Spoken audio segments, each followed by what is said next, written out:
"Move it, you smell like you slept in a dumpster. Get a real job."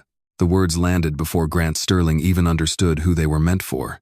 He stood frozen beside the pickup truck, one hand still resting on the door handle, the plastic CVS bag from the pharmacy hanging from his other wrist.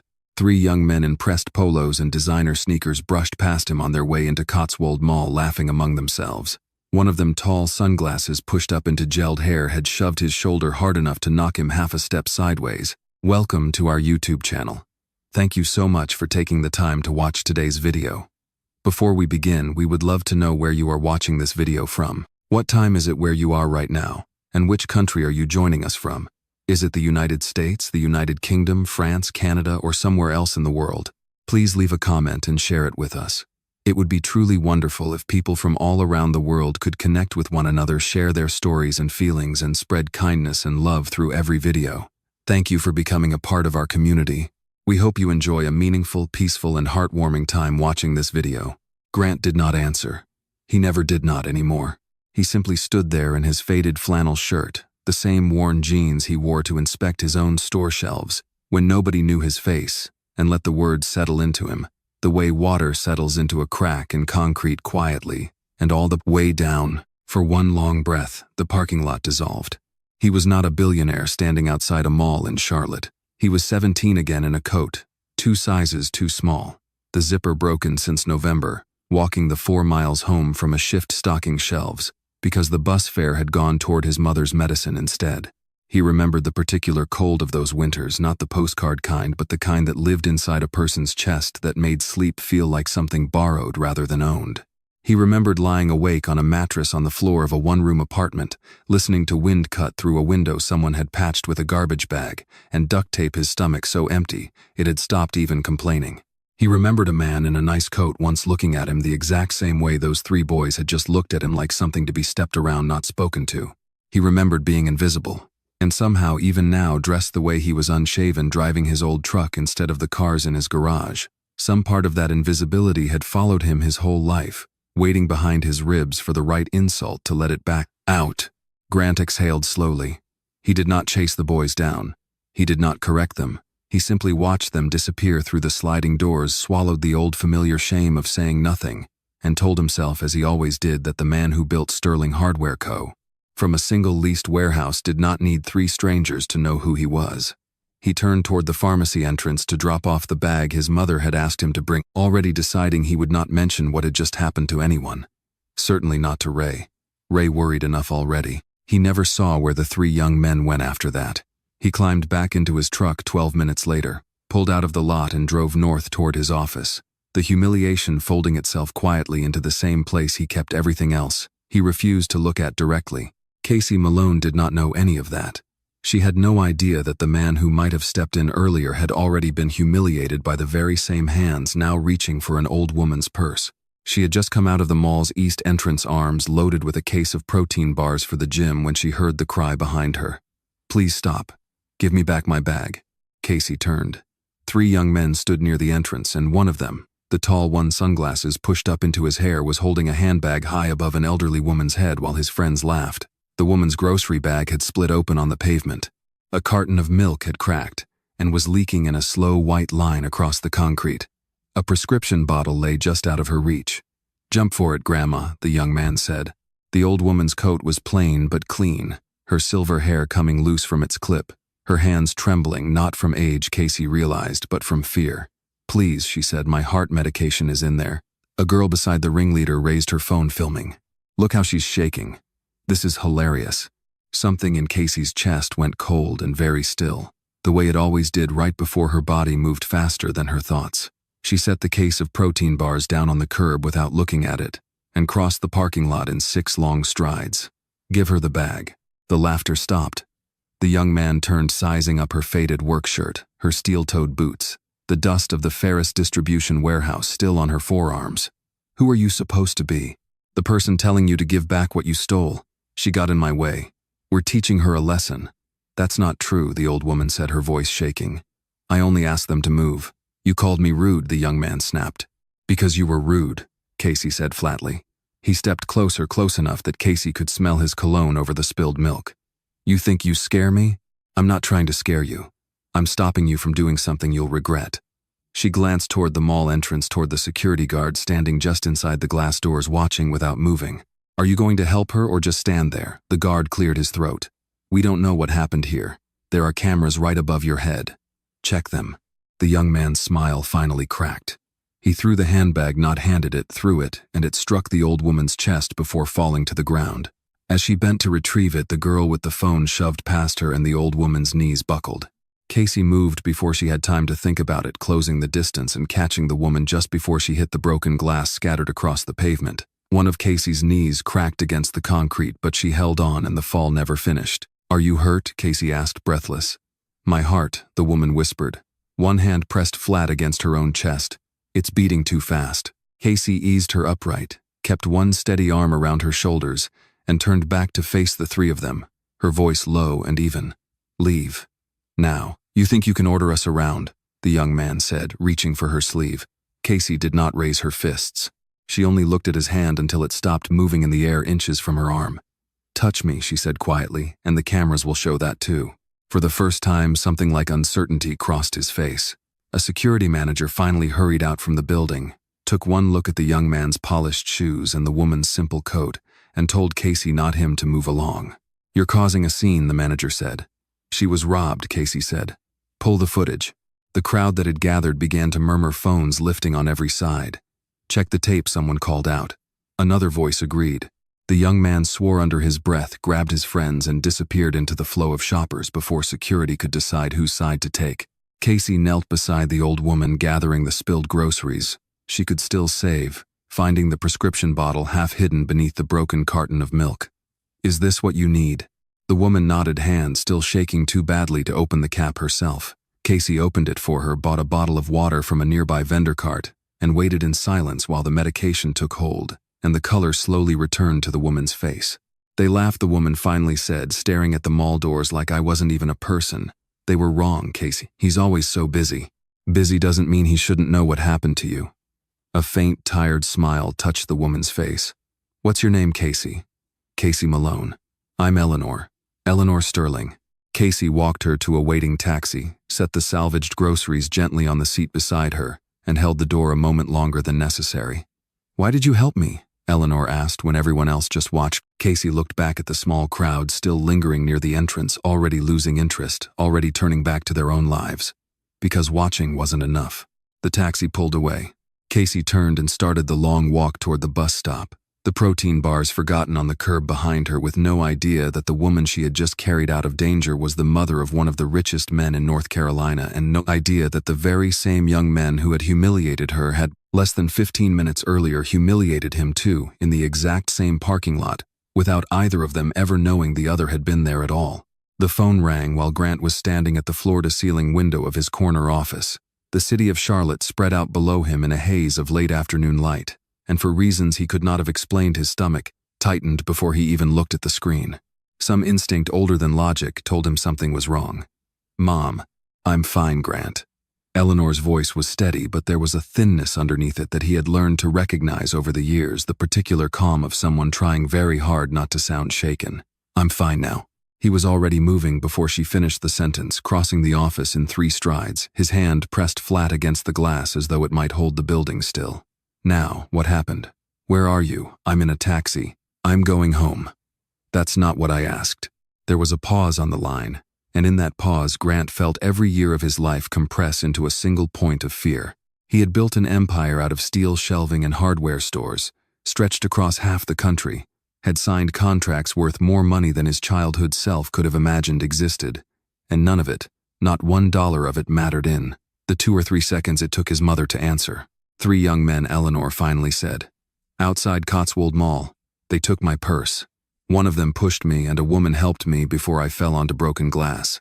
The floor of Grant's stomach dropped out entirely. Cotswold Mall. The same parking lot he had stood in less than 2 hours earlier, letting 3 strangers walk past him with words that had reopened something he thought he'd sealed shut years ago. He had not seen his mother there. He had not seen anyone but the men who insulted him, and the pavement beneath his own boots. The thought that his mother might have been standing somewhere nearby while he stood frozen, swallowing his own humiliation instead of noticing hers, made something in his chest turn over like a stone in cold water. "Are you hurt?" His voice had dropped into a register. Ray would have recognized instantly the tone Grant used only twice in his life, once when a business deal threatened to collapse everything he'd built, and now. My chest felt tight for a minute, Eleanor said. I took my medication. I'm better. Tell the driver to take you to the hospital. I don't need a hospital, Grant. You were attacked. I was bullied, she corrected gently. There's a difference and I need you to hear it because I know exactly what's happening in your head right now.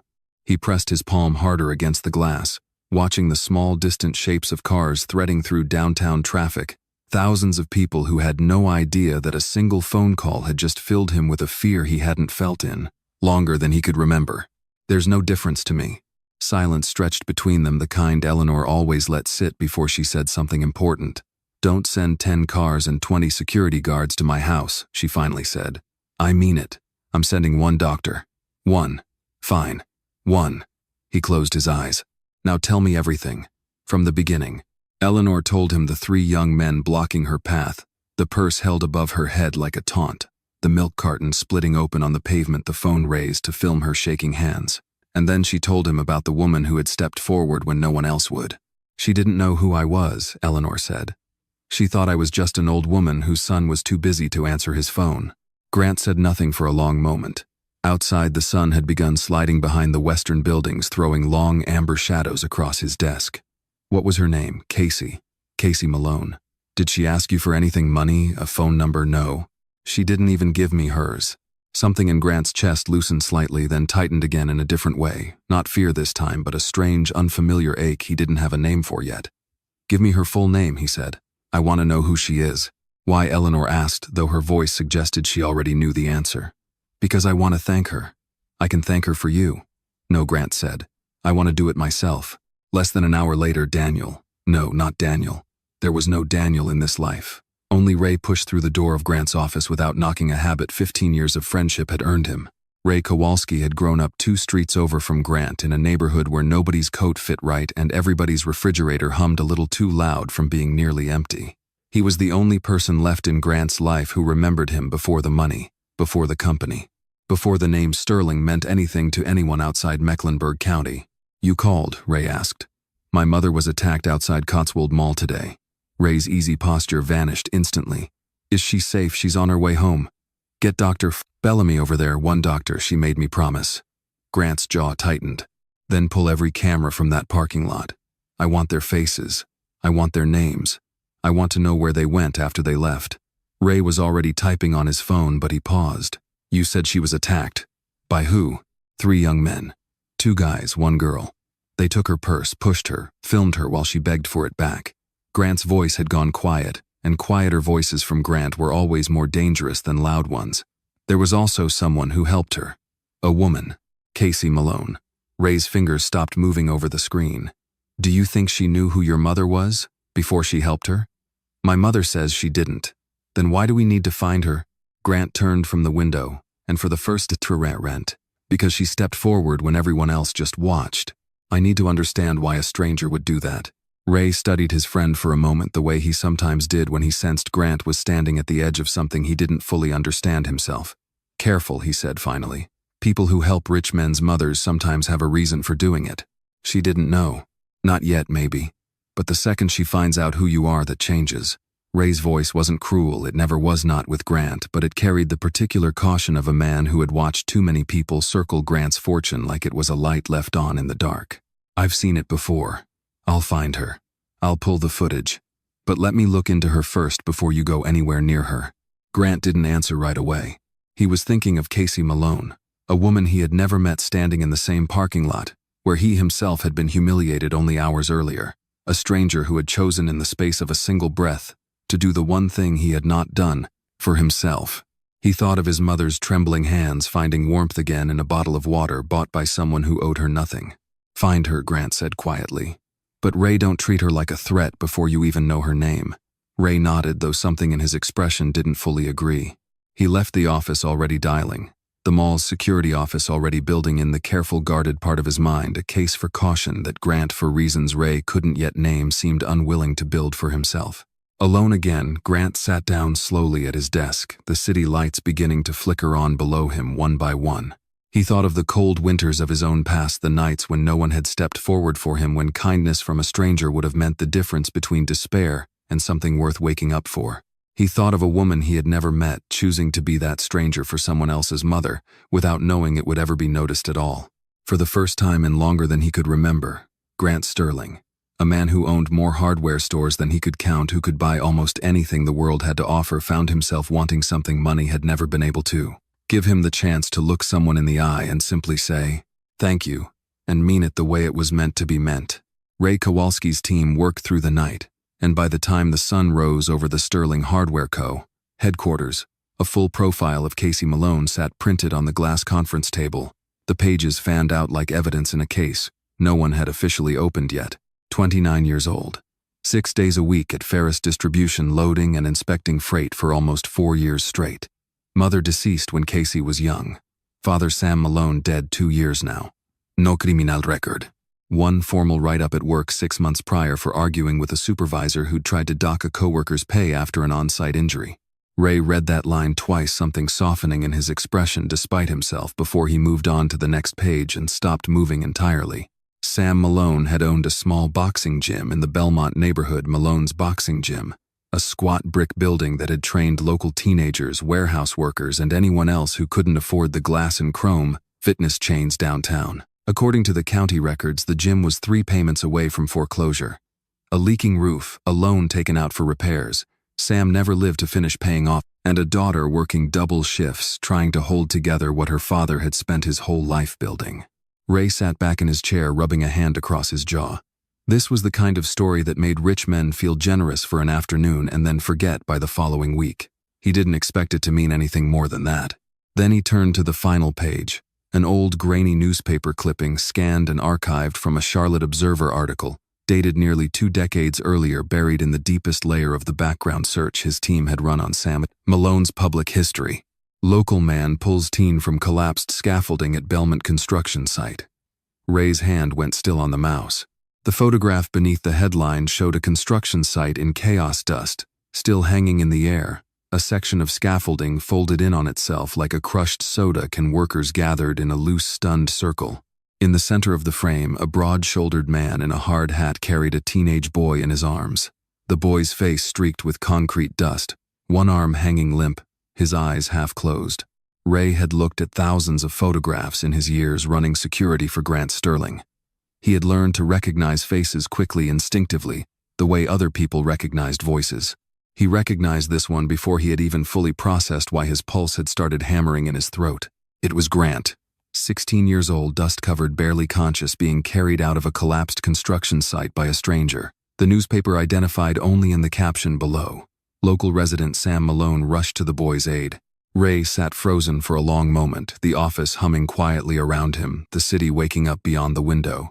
He remembered this, not the accident itself because he hadn't been there, but the weeks after. Grant showing up to school with his arm in a sling, saying almost nothing about it, deflecting every question with the same flat sentence, "I fell. It's fine." Ray had been 17 and self-absorbed enough not to press. He had never once heard Grant mention a name. He pulled up everything he could find. Sam Malone had been working a construction job that summer, off the books, cash under the table, the same as half the men in Belmont trying to feed their families through a hard stretch. When the scaffolding gave way, he had been the only one close enough and fast enough to pull a homeless, half-starved 16-year-old boy out from beneath the falling debris before the whole structure came down. According to the article, Sam had left the site before an ambulance arrived, refusing to give his full information to reporters, saying only that anybody would have done the same thing. Grant had never known his rescuer's name. He had spent 3 days in Mecklenburg County Hospital under an assumed identity because he had no insurance, no guardian who could be reached, and no way to pay for the care he was receiving. And then he had walked out the moment he could, stand back into a life with no fixed address, carrying an injury, and no memory of who had saved him, beyond the fading impression of strong arms and a stranger's calm voice telling him, "You're okay, kid. I've got you. Just breathe." Ray sat with the photograph a long time before he did anything else. He thought about calling Grant immediately. He thought about it for nearly 20 minutes, his hand hovering over his phone, and each time he reached for it, something stopped him.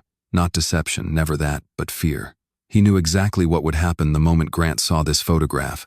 He knew his friend well enough to predict almost to the word the way Grant's guarded. Careful heart would crack open completely. The instant he understood that the man who had once carried him out of the wreckage of his own life was the same man whose daughter was now standing at the edge of losing everything her father had left behind. Ray had spent 15 years protecting Grant from people who wanted something from him. He didn't know yet whether Casey Malone wanted anything at all, and that uncertainty more than anything else was what frightened him. He brought the file to Grant's office just after 8 that morning, setting it down on the desk, without a word, watching his friend's face as he opened it. Grant flipped through the pages slowly at first. The employment history, the 6-day work weeks, the notation about the foreclosure nodding along the way. A man reads a report he already expects to be sympathetic. Then he reached the final page, and Ray watched something in Grant's posture change entirely, the way a building settles differently once a support beam shifts beneath it. Grant went very still. "Ray," he said quietly, not looking up, "where did you find this?" "Buried in the county archive. My team almost missed it." Grant's hand hovered over the photograph, not quite touching it, as though touching it might make it stop being real. "This is me. I know. You knew before you brought this to me." "I found it 2 hours ago," Ray said carefully. "I needed a minute before I brought it in here." Grant finally looked up, and Ray saw something in his friend's eyes he hadn't seen since they were teenagers. Not the composed, careful expression of a billionaire fielding a difficult negotiation, but something raw, something that belonged to a boy who had once believed nobody in the world would ever come back for him. "He never told anyone his name," Grant said slowly. "I spent years wondering who that was. I used to think I made him up. I was so out of it that day, I thought maybe I'd imagined the whole thing, that I'd just been lucky the debris missed me." His voice thinned. "He was real. He had a name. He had a daughter. And she's about to lose the last thing he built because a bank won't wait another month." "Grant." Ray's voice carried the particular weight of a man about to say something he knew wouldn't be welcome. "I need you to hear me before you do anything. You owe this man everything. I understand that, I do. But you don't know his daughter. You don't know what she wants, or what she'll do once she finds out who you are and what you're worth. I've seen people change the second they smell money, even good people. I don't want to watch that happen to you." Grant closed the folder slowly, his jaw tight, his eyes still fixed somewhere past Ray, somewhere in the memory of a construction site 20 years gone. "He carried me out of a building that was falling down around both of us, Ray. He didn't wait to see what I was worth first. That doesn't mean she's him." "No," Grant agreed quietly. "But I owe her the chance to be judged as herself, and not as a threat before she's even said a word to me." He walked to the window and stared out at the city that his own 2 hands had helped build out of nothing. "I'm not going to hide from this because it's inconvenient or because it makes me vulnerable. I've spent my whole life building walls so nobody could get close enough to use me. I'm not doing that to the daughter of the one person who never asked me for anything at all." Ray studied him for a long moment, torn between the loyalty that made him want to protect his friend from every possible wound and the quieter recognition that some debts were not meant to be paid safely. "Fine," he said, finally quieter now. "But I'm watching. Every step. That's not up for negotiation." Grant almost smiled, the first real one Ray had seen from him all morning. "I wouldn't expect anything less." Outside the window, the city kept moving, indifferent to the 2 men standing in the glass office above it, one of them carrying a debt 20 years old, that he had only just learned the shape of, the other carrying a fear he could not yet explain even to himself, a fear that before this was over, the walls both of them had built to survive their own hardened, hungry pasts were about to come down entirely, and neither of them would be able to build them back the same way again. The Ferris distribution warehouse smelled of diesel, cardboard, and machine oil, the same combination Grant had once known from the inside of his own skin, from years of jobs that left grease under his fingernails and a permanent ache between his shoulder blades. He stood outside the loading dock for a long moment before going in, dressed the way he used to dress before any of this belonged to him. A faded plaid shirt, work boots scuffed at the toes, no watch. No car waiting at the curb with a driver behind tinted glass. Ray had wanted to send security ahead of him. Grant had refused. "If I walk in there looking like Grant Sterling," he'd told Ray that morning, "she'll see the company before she sees me. I don't want that. Not yet." Ray hadn't liked it. He'd said so twice, then said it a third time for good measure, and finally settled for waiting outside in the car, arms crossed, watching the entrance like a man guarding something he didn't fully trust to survive on its own. A guard at the gate stopped Grant before he'd gone 10 feet. "Help you? I'm looking for Casey Malone." "You family?" "No. A friend of my mother's. She helped my mother a few days ago outside Cotswold Mall. I wanted to say thank you." Something in the guard's face shifted, softened. "You're the son. Word travels fast around here. He pointed toward the back of the warehouse.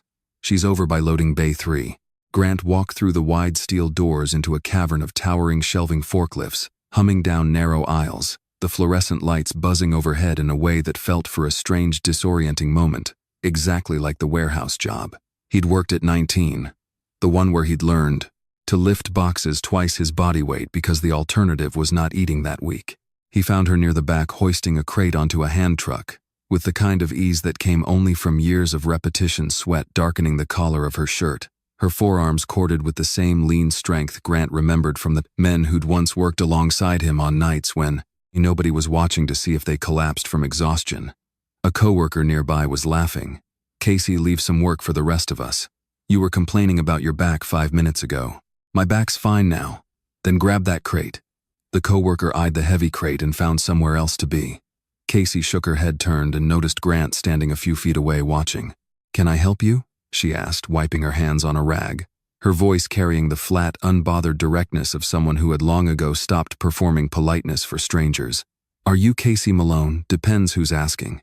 "My name's Grant." He felt something tighten in his chest, an old familiar nervousness rising up from somewhere far beneath the confidence he wore like armor in every boardroom in the state. In front of investors, senators, men twice his net worth, Grant Sterling never hesitated. Standing in front of this woman in this warehouse, he felt 16 years old again, unsure of his own voice. "My mother is Eleanor Sterling. She told me what you did for her at the mall." Casey's expression shifted, the guardedness in her eyes softening into something warmer. "Is she okay?" "She's okay. She sent me to thank you." Casey studied him for a beat too long, as though trying to place something in his face she couldn't quite name. "You didn't have to come all the way out here for that." "I wanted to." Grant reached into the pocket of his flannel shirt and withdrew a plain white envelope, holding it out with both hands, the way a much younger version of himself might have held out something he was afraid would be refused. "This is for you. For what you did." Casey looked at the envelope the way most people looked at something they suspected of being a trap. "What is it?" "It's not much. Just something to say thank you properly." "Keep it. You haven't even looked inside. Doesn't matter how much is in there." Casey turned back toward the crate she'd been lifting, effectively ending the conversation, though Grant noticed she hadn't quite dismissed him either. There was something in the set of her shoulders that suggested she was still listening, still deciding. "My mother could have been seriously hurt," Grant said quietly. "She wasn't because of you. I didn't do it for a reward. I know that. This isn't a reward. It's a thank you." "It looks exactly like a reward." Grant hesitated, and in the pause, something old and unwelcome crept up his throat, the same instinct that had cost him a friend once years ago before the company existed, before he'd learned that wealth made people assume things about him that weren't always true. He looked at her worn boots, her tired eyes, the sweat on her collar, and made a decision that felt in the moment like kindness. "You work in a warehouse," he said. "I imagine there are things you could use." The temperature in the air between them dropped instantly. Casey turned to face him fully, and for the first time Grant saw real anger flicker behind her eyes. Not loud, not explosive, but cold and precise. The kind of anger that came from being underestimated too many times to count. And what exactly does that mean? Grant felt the mistake land the moment the words left his mouth, but there was no way to take them back. "I didn't mean it as an insult. You looked at my clothes, my job, my hands," Casey said, "and decided I must need your money. I was told you're trying to save your father's gym." The sentence came out before he could stop it, and he watched her whole body go rigid. "How do you know about that?" Grant hesitated, and the hesitation was answer enough. "You had someone look into my life," Casey said slowly, each word deliberate, like she was building a wall brick by brick as she spoke. "You needed my address to say thank you. You didn't need to dig through everything else. I wanted to know who helped my mother." "You mean you wanted to know if I was dangerous?" Casey folded her arms, her jaw set. "Whether I was going to be a problem for your family." "That's not." Grant stopped himself, because it was at least partly exactly that, and he had never been the kind of man who lied well, even under pressure. "I wanted to understand why a stranger would step forward when nobody else would." "Because she needed help," Casey said, as though the answer were the simplest thing in the world, as though it should never have required explanation at all. "People don't always need a complicated reason for doing the right thing. Maybe the people you know do. I don't." The words hit harder than Grant expected, landing somewhere just beneath his ribs in the same tender place his mother's phone call had struck 2 days earlier. He thought of the parking lot outside Cotswold Mall, of the 3 young men who had humiliated him without ever knowing his name, of the way he had said nothing, done nothing, simply absorbed it, and walked away. And here was a woman who had walked into that exact same kind of confrontation for a total stranger, without a second's hesitation, without calculating what it might cost her. "You're right," he said quietly. "I'm sorry." Casey studied him, something in her posture loosening slightly, though her arms stayed crossed. "Take the envelope back. If you really want to help, there are other ways to do that. Ones that don't make me feel like I'm being paid off." A supervisor's voice cut across the warehouse floor. "Casey, we need those crates moved now." Coming, she called back, then looked at Grant one last time. "Tell your mother I'm glad she's okay." "That's enough." She turned and walked back toward the loading bay, leaving Grant standing alone among the towering shelves, the envelope still in his outstretched hand, suddenly feeling foolish in a way no boardroom failure had ever made him feel. He found Ray waiting outside in the car engine, idling, watching him approach with an expression that was trying very hard not to look like "I told you so," and mostly failing. "How'd it go?" "Badly." Grant slid into the passenger seat, staring straight ahead through the windshield at the warehouse's loading bays, at the small, distant figure of Casey Malone, disappearing back into her work as though the last 5 minutes had cost her nothing at all, though. Something in the stiffness of her shoulders told him otherwise. She wouldn't take the money. "Good," Ray said, and meant it, though not entirely for the reasons Grant might have hoped. "Means she's not what I was worried about." Grant didn't answer right away. He was thinking about the way her voice had cracked just slightly on the word reward, the particular exhaustion in it, the kind that came from a lifetime of people assuming the worst reason for the best actions. He thought of his own mother's trembling hands, of Sam Malone's face frozen in a 20-year-old newspaper photograph, of a debt he did not yet know how to repay to a man who could no longer accept repayment, only to a daughter who apparently wanted nothing at all. "I need to see her again," Grant said quietly, more to himself than to Ray. Ray glanced sideways at him as he pulled out of the lot, something unreadable moving behind his eyes. "That's exactly what worries me," he said. "Not that she'll take something from you, Grant, that you'll give away more than you know you're giving." Grant said nothing. Outside the window, the warehouse shrank in the side mirror, and somewhere behind those steel doors, a woman who had refused his money without a second thought had already, without either of them realizing it yet, begun quietly dismantling the place, walls he had spent 20 years building around the parts of himself he never let anyone see. 3 days passed before Grant returned to the warehouse, and he told himself each of those 3 days that he wasn't going to. He had a hardware chain to run a board meeting on the new distribution centers in Tennessee, a mother still recovering from a shock she insisted she'd already recovered from. There was no reason for the founder and CEO of Sterling Hardware Co. to keep finding excuses to drive out to Ferris Distribution in a flannel shirt and work boots, and every reason not to. He went anyway. He told Ray it was to check on his mother's peace of mind, that Eleanor wanted to know Casey was doing all right after the incident, that this was simply due diligence, the kind of follow-up any responsible son would arrange. Ray had looked at him for a long moment across the office, said nothing, and let it go, though the silence between them carried its own quiet argument.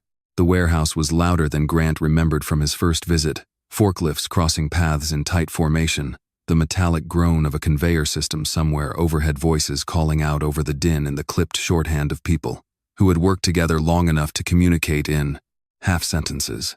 Grant found a spot near the loading bay entrance and waited, unsure for the first time in years of exactly what he was waiting for. He saw Casey before she saw him, moving fast down a row of shelving, directing 2 co-workers toward a stack of pallets, with the easy authority of someone who had clearly run this floor longer than her official job title suggested. For a moment, watching her, Grant felt something loosen in his chest that had been tight since their last conversation. She looked steady, unshaken, exactly as capable as she had seemed the first time he'd seen her, standing between 3 strangers and an old woman who needed protecting. Then the sound came. It started as a groan of metal under strain high overhead, followed almost instantly by a sharp splitting crack that silenced the entire warehouse floor.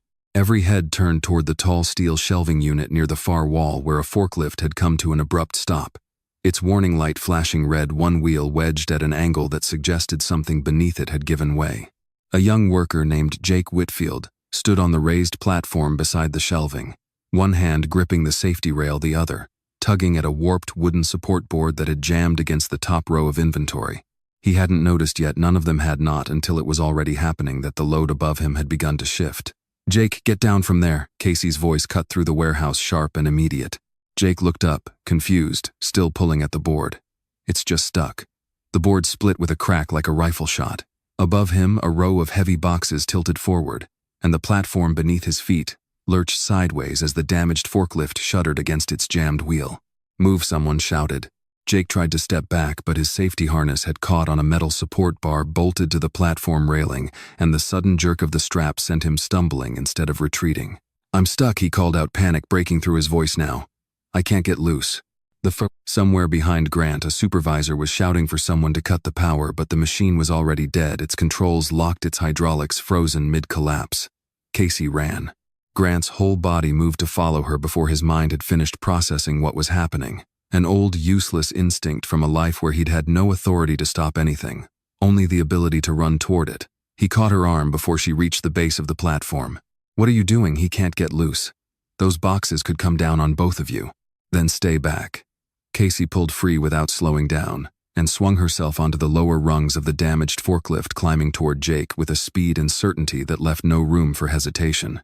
"Get down, both of you," the supervisor shouted from below. "You could be killed. If that platform goes, he dies anyway." Casey shot back, not looking down. She reached Jake's level just as the shelving groaned again, another box tilting dangerously close to the edge.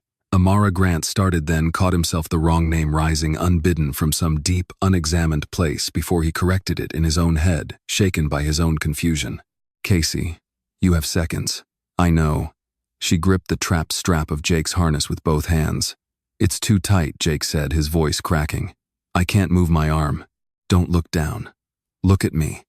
Casey's voice had dropped into something low and steady, the same tone Grant imagined a person might use to talk someone off a ledge. "You're not falling today. Do you hear me?" The platform tilted further. Jake cried out. Casey wrapped one arm around the metal railing to brace herself and pulled at the jammed strap with the other, her whole body straining against the resistant sweat, cutting clean lines through the dust on her face. "It won't move," Jake said, panic climbing. "It will." Above them, the largest box on the shelf finally broke free, tumbling toward the platform. Grant lunged forward without thinking, pulling a stunned coworker out of its path just before it struck the concrete floor and burst open, scattering machine parts in every direction. "Casey, hurry," Grant shouted, his heart slamming against his ribs in a way it hadn't in longer than he could remember. Not fear for himself, not the calculated risk assessment of a man used to boardroom stakes, but something raw, more helpless, watching someone he barely knew put her body between another person and disaster the way he understood. Suddenly, Sam Malone had once done for him. Casey gave the strap one final violent pull. The metal clasp bent and gave way. "Come on," she ordered, already guiding Jake toward the ladder. The platform shuddered one last time, tilting sharply enough that Jake slipped his foot, missing the rung entirely, and Casey caught the back of his shirt in a fist, holding him against the railing with a strength that seemed to come from somewhere beyond her own body. "I've got you," she said. "Climb." Jake scrambled down the ladder, Grant catching his arm at the bottom and pulling him the rest of the way to solid ground. Casey followed a heartbeat, later dropping the last few feet just as the damaged platform finally broke free from its supports and crashed to the floor behind her, in a shower of dust and twisted metal. For a long moment, the entire warehouse stood frozen in silence. Jake threw his arms around Casey before either of them had fully caught their breath. "You saved me." I thought his voice broke off entirely. "You're okay," Casey said, breathing hard, gently prying his arms loose. "Sit down before you fall down on your own." The supervisor, Pete Dunham, finally shoved through the crowd, his face red with something that looked less like relief and more like fear of liability. "What the hell were you thinking?" Casey turned on him, her chest still heaving. "That machine should never have been running today. I flagged the safety lock on it a week ago. You signed off on it anyway. This isn't the time to talk about that. This is exactly the time." Her voice rose, carrying across the silent warehouse floor workers gathering closer, now phones lowering attention fully hers. "Someone almost died. Every damaged unit on this floor gets shut down before anyone goes back to work. You don't give orders here." "She's right," Grant said quietly, stepping forward. Pete turned, noticing him for the first time, sizing up the plain flannel shirt with obvious confusion. "Who are you?" "Someone who agrees with her." Grant's voice carried none of the boardroom authority he was known for, just a flat, unwavering certainty that seemed to unsettle the supervisor more than shouting would have. Pete's jaw tightened, but before he could respond, he turned back to Casey, instead the safer target. "You're suspended effective immediately pending review." A ripple of protest went through the gathered workers. "That's not fair," Jake said, still sitting where Casey had left him, his voice raw. "She saved my life. Everyone back to work." Pete snapped, though the color hadn't fully returned to his own face yet. Casey didn't argue further.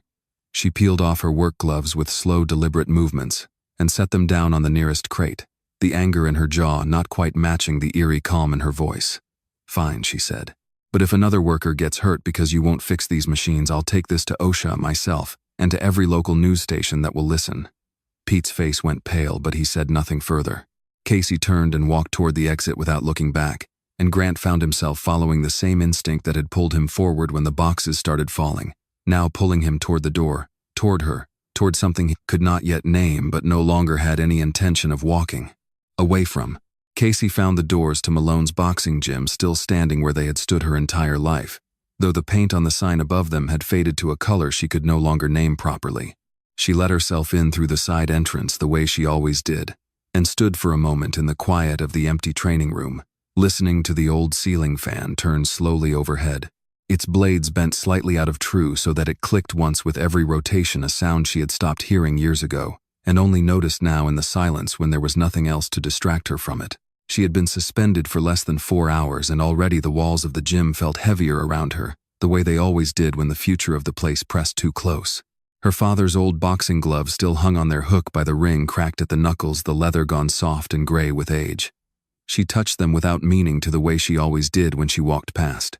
"We did it, Dad," she murmured, though she wasn't entirely sure what it referred to anymore. A knock sounded at the door behind her, not the side entrance but the front, the one that stuck slightly on humid days and had to be pulled twice to open all the way. Casey turned, expecting one of the neighborhood kids who sometimes let themselves in early, and found Grant standing in the doorway, instead still in the same worn flannel from the warehouse, his hands shoved into his jacket pockets like a man, unsure whether he was welcome. "How did you find this place?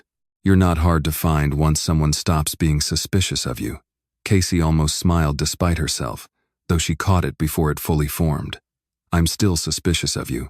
I'd be worried if you weren't." Grant stepped inside, glancing around the room, the cracked mirror bolted to one wall, the water stain spreading like a slow continent across a corner of the ceiling, the mismatched weights lined up along the floor in careful, deliberate rows, despite their age. There was something in the way he looked at the space that Casey didn't expect from a man who owned glass towers downtown, not pity which she had braced herself for, but something closer to recognition. "My mother wanted me to ask you something," he said finally. "In person. If it's another envelope, you can turn around. It's not money." Grant paused, choosing his next words with visible care. "My family is funding a renovation of the West Side Community Center.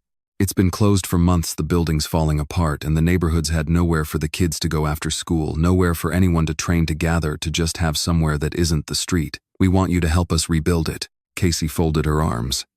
"Help how? We have engineers. We have architects.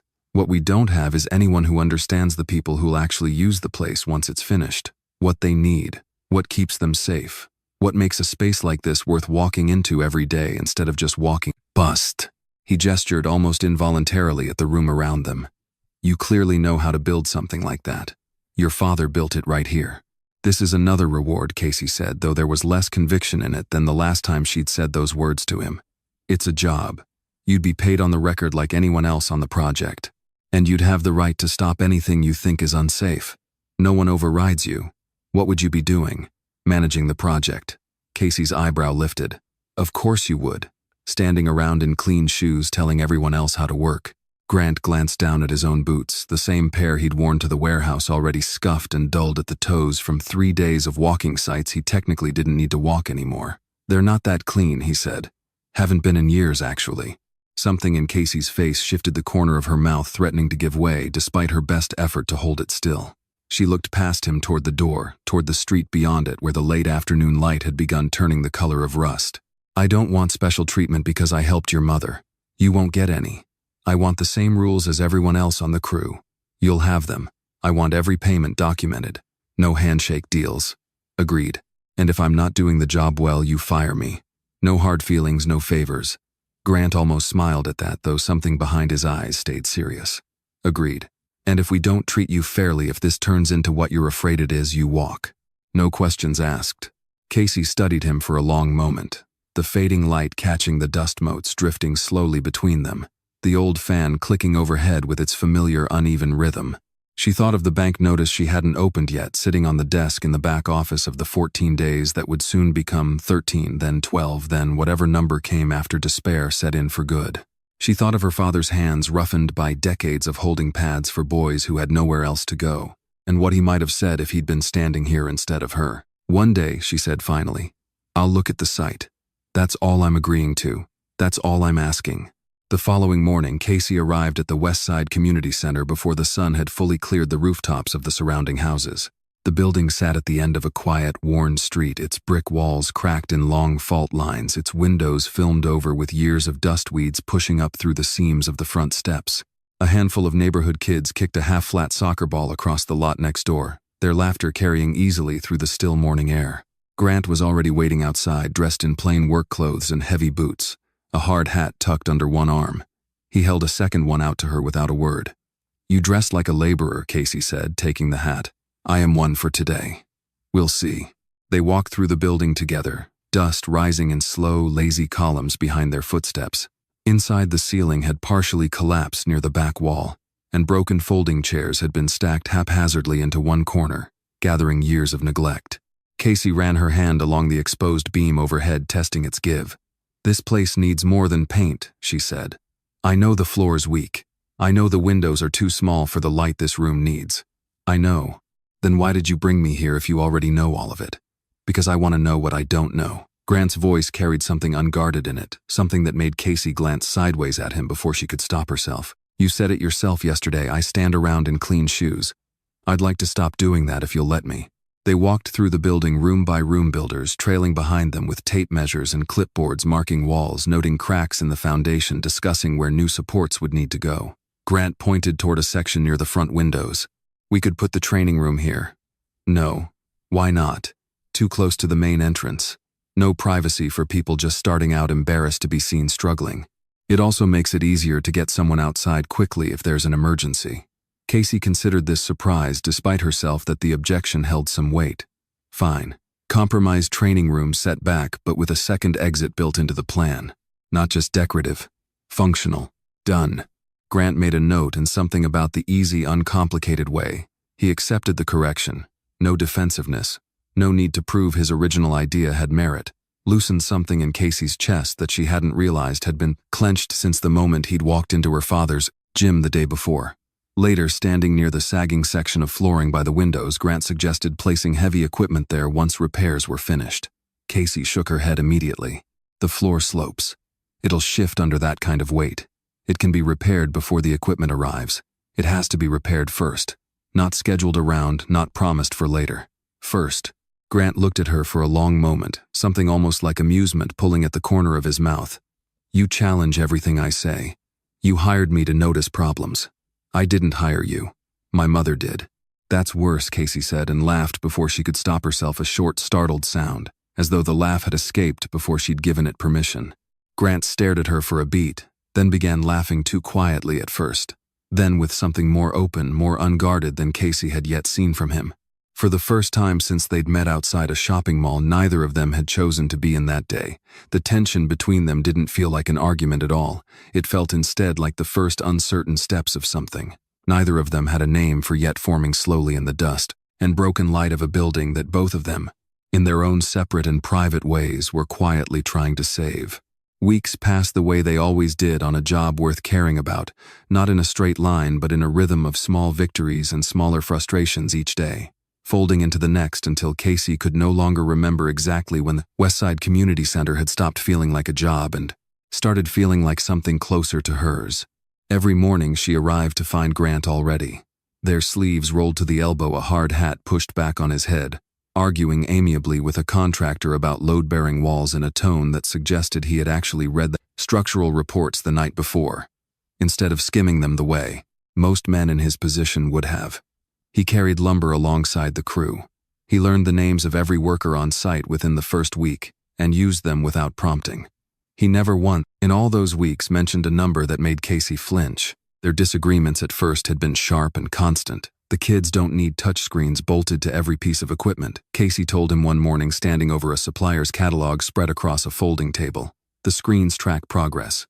Motivation matters. They also break. And then what you replace them. With what money? Grant asked, half joking. Our money, Casey said flatly, and watched something flicker across his face, not offense, but a kind of surprised recognition, as though she had said something he hadn't expected to hear from anyone connected to him. You think I'll forget about this place once the ribbon's cut? I think people like opening buildings more than they like maintaining them. Grant was quiet for a moment, and then he turned to the contractor standing nearby. Add a maintenance fund to the budget. Permanent line item, not a one-time allocation. Casey raised an eyebrow. You agreed with me. Don't sound so shocked. I'm trying to stay calm. Their arguments never fully stopped after that, but something in their shape began to change. They no longer argued to win. They argued to land somewhere true, somewhere. Neither of them could have reached alone, and slowly, without either of them naming it, that shift became its own kind of intimacy, the particular closeness of two people who trusted each other, enough to disagree without fear of the disagreement costing anything. Casey spent her afternoons talking to the families in the neighborhood, sitting on porch steps with women twice her age, crouching down to hear what the kids actually wanted instead of guessing on their behalf. A mother named Denise told her one humid afternoon that her daughter wanted to exercise but was afraid of being laughed at by boys twice her size. Then we'll have a women's only hour, Casey said, and wrote it down before she'd finished the sentence. A boy, no older than 12, asked if they could learn boxing. You can learn discipline, Casey told him. No fighting in the street. That's the deal. An older man leaning on a cane near the entrance asked simply for somewhere to sit that wasn't the bus stop. Grant wrote every request down in a small notebook he'd started carrying, the kind Casey suspected he'd never once used before this project, given how careful and unhurried his handwriting looked on each new page. You listen better now, she told him one evening, watching him cross out an entire section of blueprint to make room for a resting area near the entrance. I always listened. You're doing it again. Doing what? Waiting for your turn to argue instead of actually hearing me. Grant sighed, though there was no real irritation in it. Fine. I'm listening better now. The building itself began to change alongside them. Cracked walls were repaired. New windows let in light the space hadn't seen in years. The weak sloping floor near the entrance was torn out and replaced exactly as Casey had insisted before any equipment arrived. A wide emergency exit was cut into the side wall, marked clearly tested twice by the fire marshal, before anyone signed off on it. One evening, standing alone in the middle of the newly finished training room, Casey turned in a slow circle, taking it in the fresh paint, the strong floor beneath her boots, the late light falling gold through windows that had been boarded shut only months earlier. This place feels alive again, she said, more to herself than to Grant, who had come to stand beside her without her quite noticing. We're not finished. It's already better than before. You did most of this. We all did. The crew followed your plan. They followed your plan, Grant said. I just signed off on it and carried the lumber. Casey glanced at him sideways, something warm and reluctant tugging at the corner of her mouth. Maybe because you don't walk around here with that serious face all the time. What serious face? That one. Right now. This is just my face. That's the problem, Casey said, and this time she let herself laugh openly, and Grant, after a beat of mock offense, laughed too easy, unguarded, the sound of it filling the empty room in a way that neither of them tried to explain. Not everyone watched their growing ease with the same warmth. Ray had begun stopping by the site more frequently than his job required, standing near the entrance with his arms crossed, watching Grant carry a bundle of conduit across the room like a man who had forgotten temporarily that he owned the hardware stores that had supplied it. He didn't like what he was seeing, though he couldn't have said exactly why not in words he'd have been comfortable saying out loud. You're spending a lot of time out here, Ray said one evening, catching Grant alone near the parking lot after the crew had gone home. It's a good project. It's a project you could be checking on with a phone call instead of showing up every single day. Grant wiped a hand across the back of his neck, dust and sweat mixing in a way that would have horrified any of the board members who thought they knew him. What are you actually asking me, Ray? I'm asking whether you've thought this through. She turned down your money 3 times. I get it, that's rare, that means something. But rare doesn't mean safe. Ray's voice carried none of its usual ease. I've watched people circle you for 15 years, Grant. Some of them were patient about it. Some of them waited months before they asked for anything. She hasn't asked me for a thing. Not yet. Grant studied his oldest friend for a long moment, something tightening behind his eyes.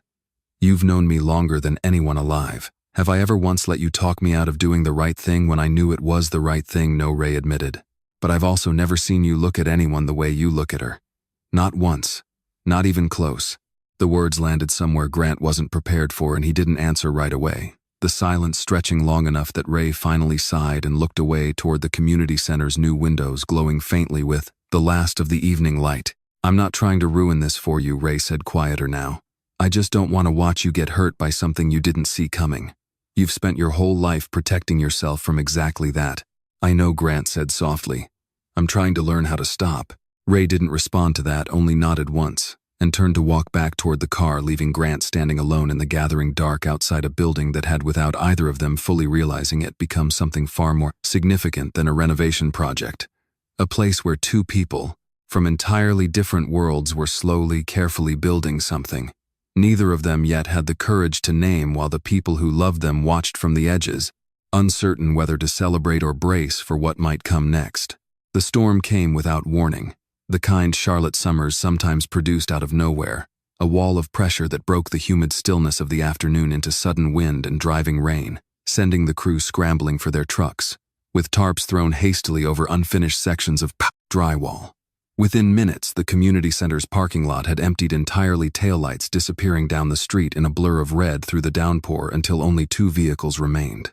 Casey stood just inside the main entrance, watching sheets of rain slide down the new windows they had installed only 2 weeks earlier, testing them in a strange way against exactly the kind of weather they'd been built to withstand. Behind her, Grant was securing the last of the loose materials, stacking lumber away from a section of roof that hadn't yet been fully sealed. "You should head out before the roads flood," Casey called over the sound of the rain hammering the metal awning above the entrance. "So should you. I live 4 minutes from here. I live 25, and half of that route floods every time it rains harder than a drizzle."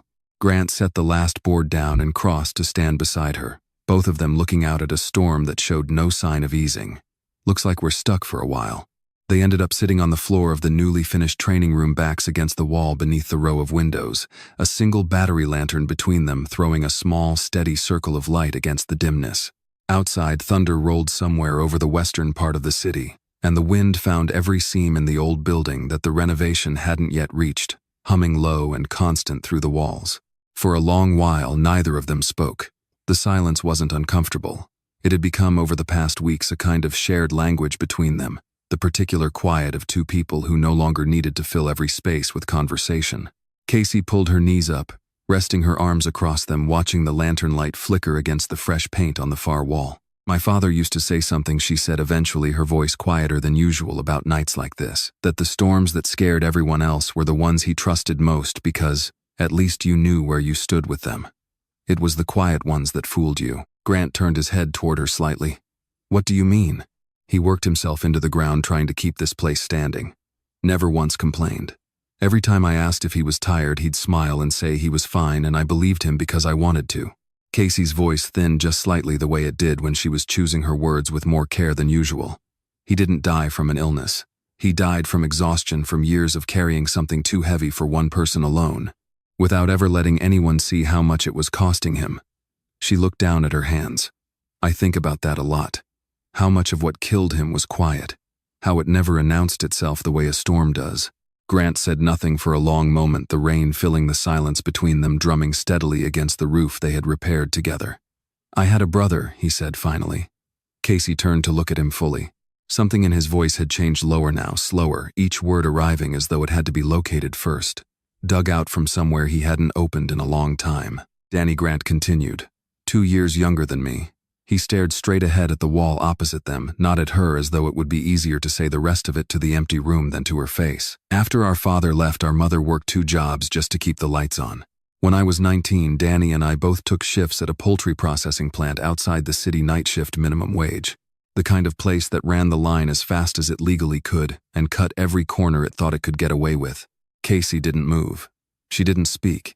She simply listened the way he had listened to her 100 times over the past weeks without interrupting. One night the conveyor jammed. Danny went to clear it the way we'd both been shown, except the safety lockout had been disabled months earlier, because disabling it let the line run faster, and faster meant more product, and more product meant a manager somewhere kept his numbers up.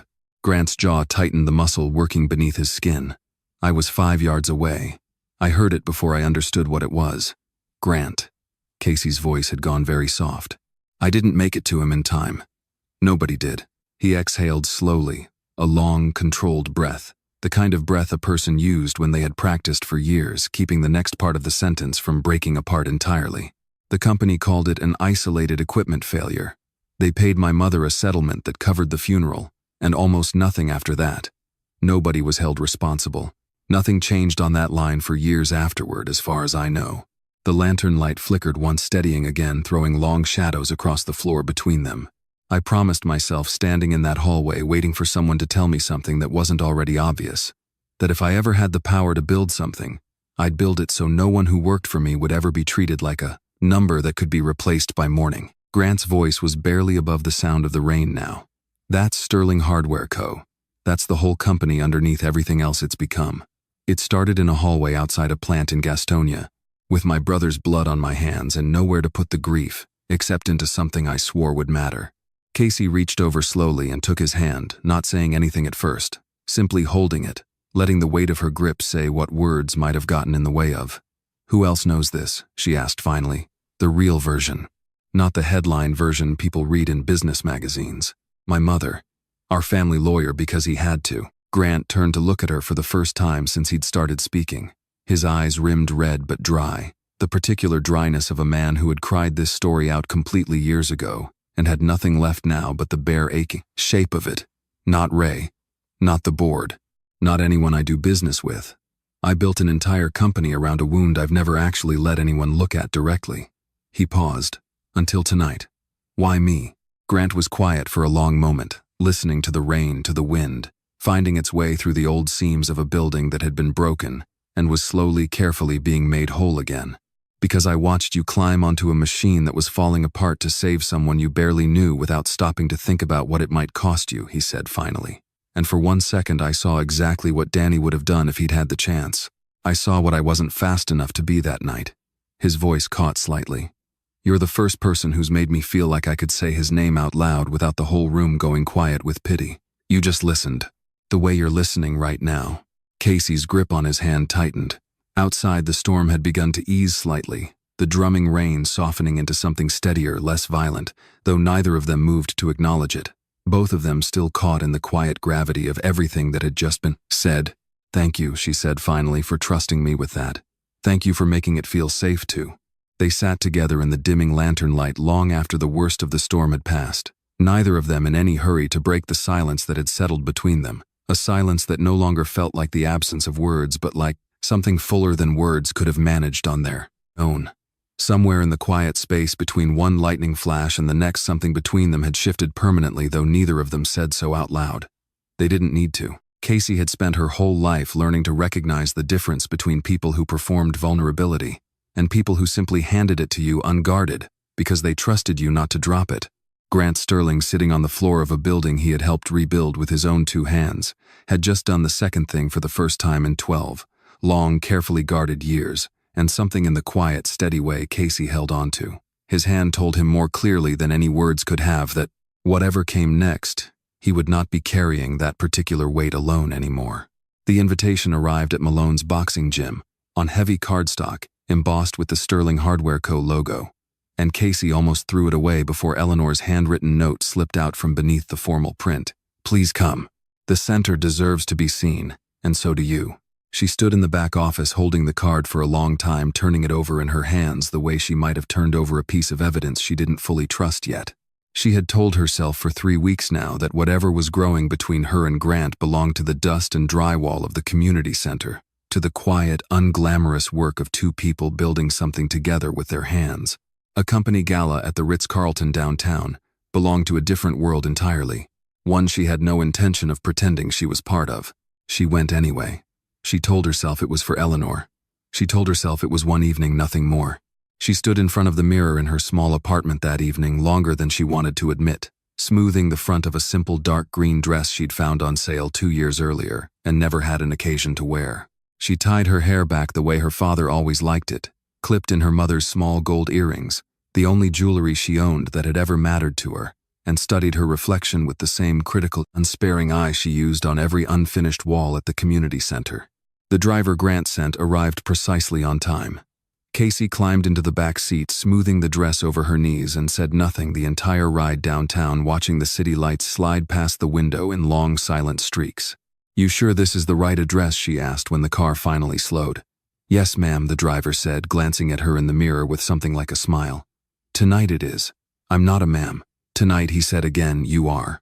The Ritz-Carlton's ballroom swallowed her the moment she stepped through the doors, chandeliers throwing soft gold light across a sea of tailored suits and evening gowns, waiters moving between clusters of guests with trays of champagne. Enormous screens along the far wall cycling through, renderings of glass-fronted office towers and new logistics technology Casey didn't recognize and had no reason to. Every head seemed to turn a fraction of an inch as she crossed the room, and Casey lifted her chin and kept walking, refusing to let the weight of all that attention slow her down. Eleanor found her first threading through the crowd with the easy confidence of someone who had navigated rooms like this her entire life. "You came. You look beautiful," Eleanor said, taking both of Casey's hands. "I feel like I walked into the wrong building. You belong here as much as anyone in this room. I don't think everyone here would agree with you." Casey's eyes drifted toward a cluster of women near the bar, their heads bent together, voices lowered but not lowered enough. Eleanor followed her gaze and gave a small dismissive shake of her head. "Ignore them. Easy for you to say." A voice rose from the small stage at the front of the ballroom, cutting cleanly through the low murmur of conversation. "Ladies and gentlemen, please welcome the founder and chief executive officer of Sterling Hardware Co., Mr. Grant Sterling." The room erupted into applause. Casey turned slowly toward the stage, and for one strange, disorienting second, the noise of the ballroom seemed to fall away, entirely replaced by a silence that existed only inside her own chest.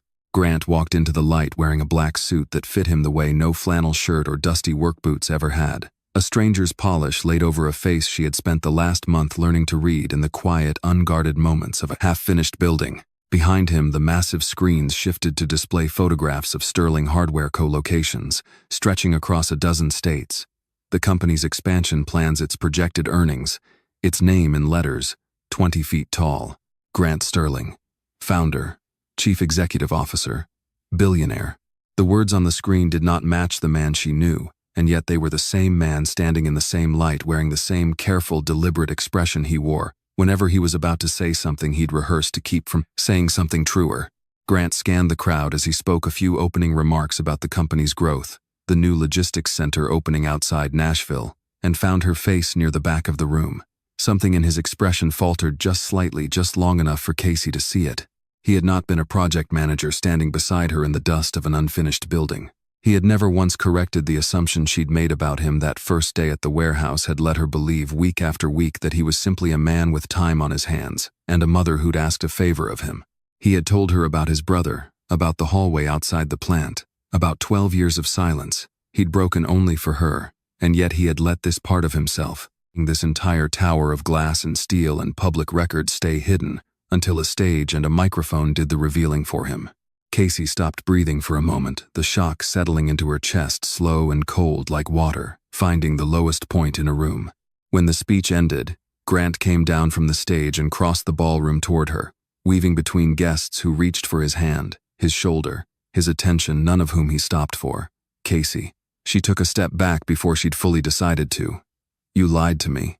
"I didn't lie." His voice had lost its polished stage cadence, entirely dropping back into the register she recognized from the storm, from the empty training room, from every quiet moment they'd built between them over the past month. "I just never told you." "That's the same thing." "I was going to. I wanted you to know me before you knew all of this." He gestured vaguely at the screens, the chandeliers, the room full of people who knew his net worth and nothing else about him. "I was afraid of exactly this, of you looking at me the way you're looking at me right now. That wasn't your choice to make." Casey's voice shook, though she kept it low, aware of how many eyes had already turned toward them despite the noise of the party continuing around the edges of their conversation. "You let me tell you about my father's gym, about every scrape and worry I've had for the last 2 years, while you already knew all of it before I said a single word." And this, she gestured at the stage, the enormous letters still glowing on the screen behind him. "You let me find out from a stranger with a microphone." "I know," Grant said quietly. "Please let me explain." Before he could say anything further, a woman in a silver gown appeared at his shoulder, tall and composed, moving through the crowd the way someone moves through a room they consider entirely their own. "Grant," she said smoothly, "the investors from the Charlotte Fund are asking for you." "Not now," Blair Grant said, not taking his eyes off Casey. The woman Blair turned her attention fully toward Casey, instead her gaze traveling slowly, deliberately from the simple green dress to the small gold earrings to the work-roughened hands Casey hadn't thought to hide. "So this is her, Blair," said a faint, humorless smile touching her mouth. "The warehouse woman." Her Casey repeated something cold settling into her voice. Blair's smile widened, though it never reached her eyes. "I'm only asking a question," she said loud enough now for several nearby guests to turn. "Shouldn't we all be a little curious? A poor woman saves the billionaire's mother, ends up working on his family's pet project, and now suddenly finds herself at the biggest event of the company's year." She let the pause stretch, savoring it. "Should we not be honest about how that looks?" "Be careful," Grant said, his voice dropping into something hard and immediate. "I'm only asking a question," Blair repeated, unbothered. "No," Grant said. "You're trying to insult her in front of people I've spent my entire life proving myself to. And you know exactly what you're doing." Casey stood very still amid the growing hush of nearby conversation phones, beginning to lift discreetly around the edges of the crowd, and felt something in her chest tighten into a hard, cold knot. Not embarrassment exactly, but the particular familiar sting of being looked at as something to be explained away rather than someone standing in her own right. She thought of her father's gloves hanging on their hook at the gym, of the 14 days ticking down on a bank notice she still hadn't fully faced, of every dollar she had refused, because she never wanted to be the kind of person Blair Kensington had just called her in front of a room full of strangers. She lifted her chin, met Blair's gaze evenly, and said nothing at all. Not yet, while somewhere behind her, composed, steady expression, the ground beneath everything she'd allowed herself to feel over the past month had just cracked, wide open, and she had no idea yet how much further it was. About to fall. Blair let the silence stretch a moment longer before she pressed further, her voice pitched just loud enough to carry to the small cluster of guests who had already begun drifting closer, drawn by the particular gravity of a scene about to become a story worth repeating. "A poor woman sees a rich man," Blair said, "and calls it love before he even has the chance to see the trap." "You don't know anything about me," Casey said, her voice low, and even though her hands had curled into fists at her sides, "I know your type well enough." "That's enough," Grant said, stepping between them, his jaw tight. Blair didn't so much as glance at him. "You may have fooled Eleanor. You may have fooled Grant. But you won't fool me. You don't belong in this world, and everyone in this room already knows it. They're just too polite to say it out loud." Casey looked around at the faces watching her, some curious, some faintly embarrassed, none of them stepping forward. She lifted her chin, and for a moment it looked as though she might simply turn and walk out of the ballroom the way she had walked out of every room in her life that hadn't wanted her in it. Then a woman's voice cut through the murmur, sharp with panic. "My necklace, it's gone." Every head in the ballroom turned. Near one of the round tables draped in white linen, a woman in a pale blue gown stood with one hand pressed against her bare throat, her face draining of color. "It was right here," she said, her voice rising. "I set it down not 10 minutes ago." Security moved through the crowd within seconds, guests parting instinctively to let them pass. A member of the hotel's event staff knelt beside the table, checking beneath the tablecloth behind the centerpiece along the floor. "Nothing." "When did you last see it?" Grant asked, crossing toward the woman. "Before the speech," she said, twisting her hands together. "I took it off the clasp, felt loose, and put it in a small white box right here on the table." The event staff member straightened. "There's no box here now." Whispers rippled outward through the ballroom like a stone dropped into still water. Casey felt the shift in the room before she fully understood what was happening. The subtle way attention began to bend, curve, gather itself toward her, the way it always seemed to whenever something needed a convenient shape to attach itself. "Duh. You were standing near that table earlier," Blair said, and though her voice stayed level, there was something underneath it now that sounded almost satisfied. Casey turned to face her fully. "So were 20 other people tonight. The rest of them belong here." "Enough," Eleanor said, sharply appearing at Casey's shoulder, her voice carrying an authority Casey hadn't yet heard from her. "This has gone far enough, Blair." Blair ignored her, turning instead toward the head of hotel security, who had joined the small crowd now gathering near the incident. "Perhaps," she said loud enough for the room to hear, "someone should check her bag." The words landed like a physical blow. Casey felt the blood drain from her face, felt every eye in the ballroom settle on her at once, felt the particular suffocating weight of being presumed guilty before a single question had actually been asked. "You want them to search me," Casey said, her voice flat. "If you have nothing to hide, it shouldn't matter." "It matters," Casey said, "because you've already decided I'm guilty. You decided that the moment I walked in here tonight." The woman in blue was crying now, quietly, her hands pressed to her mouth. "That necklace belonged to my mother," she said. "Please, I need it back." The head of security approached carefully, his voice measured, apologetic. "Ma'am, would you be willing to let us check your bag? Just to rule it out." Eleanor shook her head immediately. "No, absolutely not," Mother Grant said quietly. "If we don't, people are going to keep whispering about it regardless. This ends it quickly. Then you should be the one telling them to stop whispering." Eleanor snapped, not helping them look. "I'm trying to clear this before it spreads any further." Casey looked at Grant, searching his face for something steady to hold on to. "Do you believe I took it?" "No," he said, and the answer came fast, but not fast enough. Casey saw it, small and unmistakable, the half-second flicker of his eyes toward her handbag before they returned to her face. It lasted less than a breath. It was enough. Something in Casey's chest went very cold and very still. "You just spent a month watching me report every unsafe machine on that warehouse floor," she said quietly, so only he could hear. "You watched me climb onto equipment that was falling apart to save a man I barely knew. You told me things in that storm you said you'd never told anyone else alive."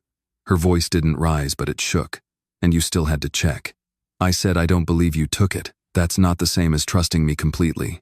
"I saw it, Grant. Just now. I saw the doubt." He opened his mouth to answer, but there was nothing he could say that would undo the half-second she had already witnessed. Blair gave a small, satisfied laugh from somewhere behind them. "This could take all night," she said, lightly gesturing at the crowd. "Why don't we just start with the person who obviously needs the money?" "One more word," Eleanor said, turning on her with a fury Casey had never seen from the gentle woman she'd carried out of a parking lot weeks earlier, "and you will be the one escorted out of this building." Casey drew a slow breath, straightened her shoulders, and reached for the strap of her own handbag before anyone else could touch it. "Search it," she said, loud enough for the entire ballroom to hear. "Here, in front of everyone. Let them all see for themselves." "You don't have to do this," Eleanor said quietly. "Yes," Casey said. "I do." She set the bag on the white-clothed table herself, and the head of security stepped forward, apologizing under his breath as he opened it. Casey watched him remove her phone, her keys, a small worn coin, purse, a folded cloth handkerchief that had belonged to her father, and then watched his hands still. He reached deeper and drew out a small white jewelry box. A collective gasp swept through the ballroom. Casey stared at it as though it belonged to someone else entirely, as though the object had simply materialized out of the air rather than come from inside her own bag. "That is not mine," she said. The woman in blue rushed forward, snatching the box, opening it with trembling hands. The diamond necklace lay inside, catching the chandelier light in 100 small, glittering points. Phones rose across the room, capturing the moment before anyone had a chance to say anything further.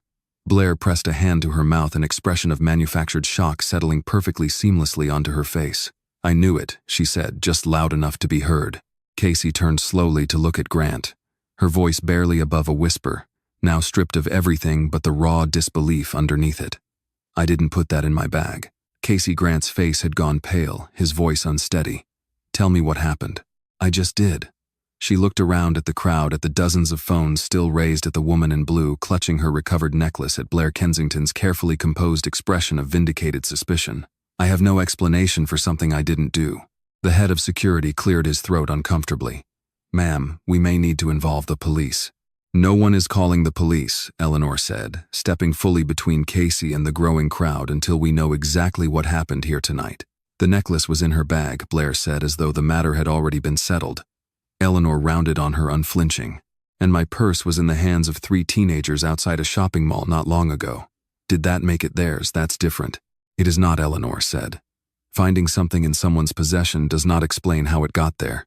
Grant looked up sharply, something shifting behind his eyes, a thought surfacing through the chaos of the last several minutes, sudden and urgent. "The cameras," he said. "This ballroom has security cameras on every wall." Casey's eyes found his across the small distance between them, and for the first time since the moment he'd flinched, something like hope moved through the cold, hard place his hesitation had opened in her chest. "Then check them," she said, her voice steady now, carrying clearly across the hushed ballroom. "Let's all see exactly who touched my bag tonight before anyone decides what I am." The head of security disappeared toward the hotel's control room, and the ballroom settled into an uneasy, restless quiet, the particular silence of a crowd that had already half decided what it believed, and was now waiting with something close to reluctance to see whether the truth would confirm or contradict it. Casey stood beside Eleanor, her arms crossed tightly over her chest, refusing to look at any of the faces still turned toward her. Grant hovered a few feet away, close enough that she could feel his presence like a weight at the edge of her vision, far enough that she made no move to close the distance herself.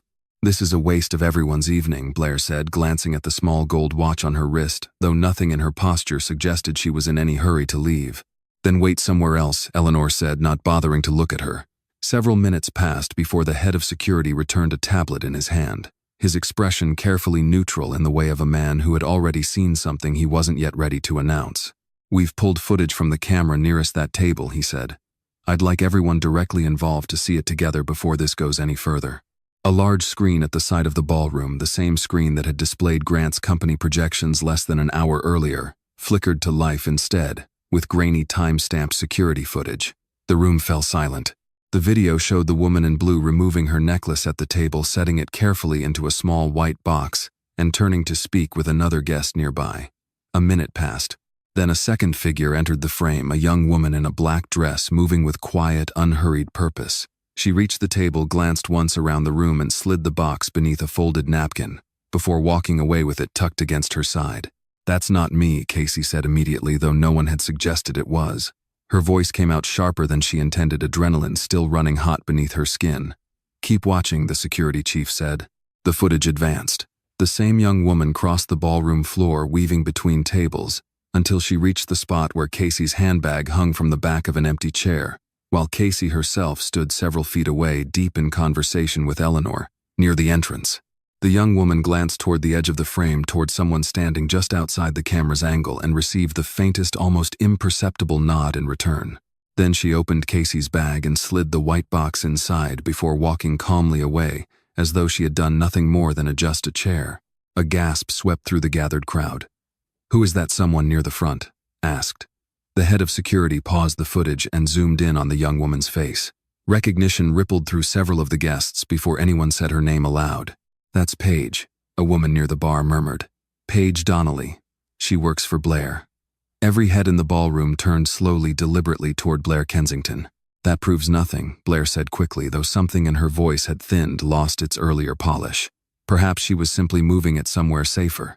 "Then who did she look at?" Casey asked, stepping forward right before she put it in my bag. The security chief advanced the footage a few more frames until the angle widened just enough to catch the edge of a second figure standing near the drink table, tall, composed in a silver gown, receiving Paige's glance and returning it with a small, deliberate nod. The ballroom went utterly silent. Blair's face had lost all its color. "That could be anyone." "It's you," Eleanor said quietly. "Everyone in this room can see it's you." Somewhere near the back of the crowd, Paige Donnelly had gone pale and rigid, her eyes darting toward the exits, before security quietly closed the distance around her. "Tell them," Blair said under her breath, turning toward her assistant with something close to desperation now cracking through her composure. "Tell them Paige acted alone." Paige stood frozen for a long moment, her hands trembling at her sides before her composure finally broke entirely, tears filling her eyes. "She told me to do it," she said, her voice small and shaking in the vast, silent room. "She said Casey was dangerous, that she had to be removed before she trapped Grant into something the company couldn't undo." A murmur of shock rolled through the crowd. Grant's expression had gone hard and unreadable, his eyes fixed on Blair with an intensity that made even the guests nearest him take an unconscious step back. "You planned this," he said, his voice low. "I did no such thing," Blair said, though the words carried none of their earlier conviction. Grant turned slowly, looking around at the room full of guests who only 20 minutes earlier had been ready to condemn a woman they'd never met on nothing more than a box found in her bag. Then he looked at Casey, really looked at her the way he hadn't quite managed to in the panic of the last half hour, and something in his face broke open with a guilt so raw, it silenced whatever he'd been about to say. Casey didn't wait for him to find the words. She crossed to the table, retrieved her bag, and began replacing her belongings inside it with slow, deliberate movements, her hands steadier than her voice would have been if she'd tried to speak just then. "You saw the necklace in my bag," she said, finally addressing the room rather than any single person in it, "and that was enough for most of you to decide exactly what kind of woman I must be." Her eyes moved briefly, deliberately to Grant. "I asked for those cameras because the truth doesn't care how much money is in a room or how little.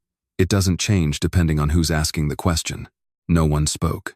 The security chief moved toward Blair with quiet procedural calm, informing her that hotel management would be contacting the police, that she and Paige would need to remain until officers arrived to take statements. Blair's carefully constructed composure had fully dissolved by then, replaced by something colder, more calculating, her eyes flicking briefly toward Grant with an expression Casey couldn't quite read. Not guilt, not fear, Something closer to old, buried resentment finally forced into the light. Casey slung her bag over her shoulder and walked toward the ballroom doors, and this time no one moved to stop her.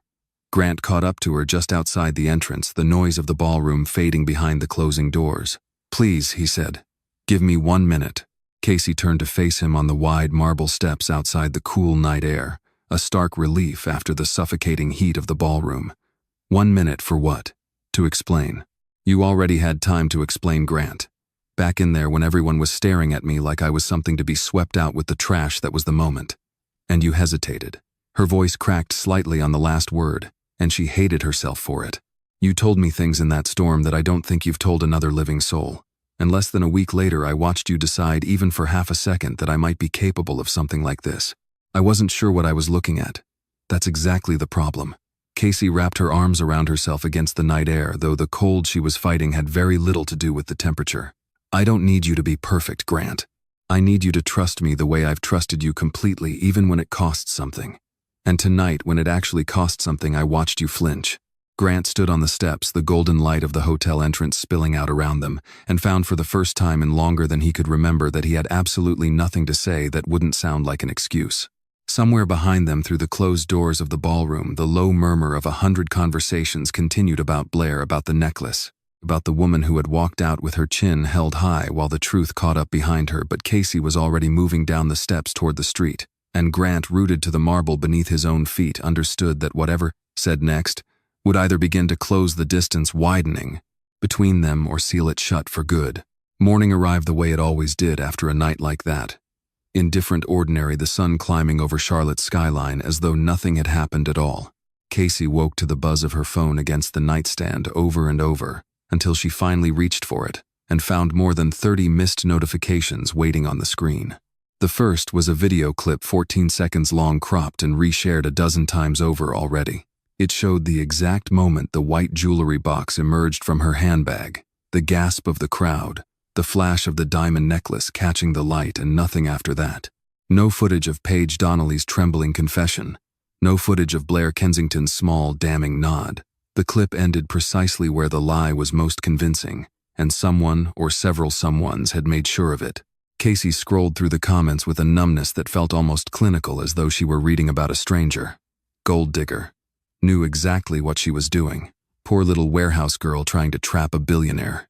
A few voices pushed back, insisting there was more to the story, but they were buried fast beneath the louder, crueler ones, the way a single true thing is always buried faster than 100 convenient lies.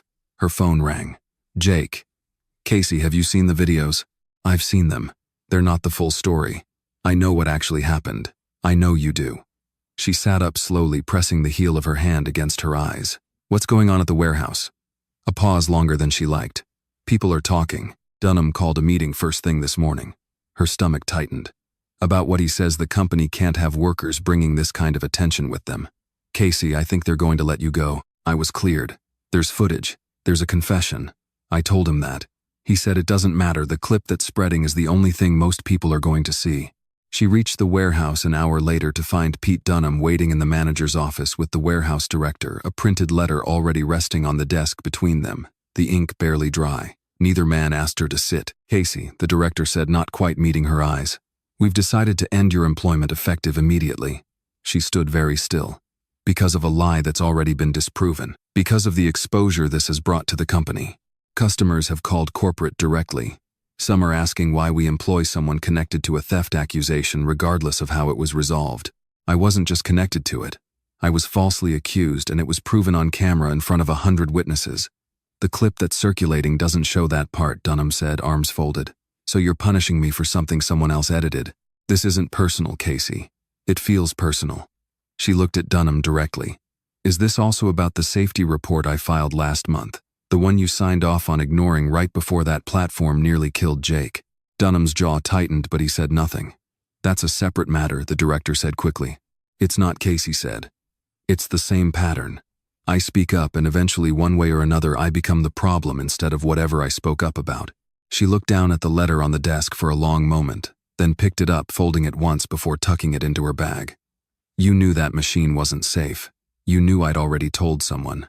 And now you're using a lie you had nothing to do with as cover. to remove someone who was inconvenient before any of this even happened. No one answered her. She turned and walked out through the loading bay past coworkers who wouldn't quite meet her eyes, past the same steel shelving she had climbed weeks earlier to save a man's life, and out into a parking lot that suddenly felt much larger and much emptier than it had that morning. She made it as far as the chain-link fence at the edge of the property before she stopped, pressed one hand flat against the cold metal, and let herself feel for exactly 30 seconds the full weight of everything that had just happened. Then she straightened, wiped her face with the back of her wrist, and kept walking. The second blow came that afternoon, waiting for her outside the doors of Malone's boxing gym, in the shape of a plain white envelope taped beneath the handle. She recognized the bank's letterhead before she'd even fully unfolded it. 14 days. The full remaining balance or the property would proceed to foreclosure, as outlined in the original loan agreement.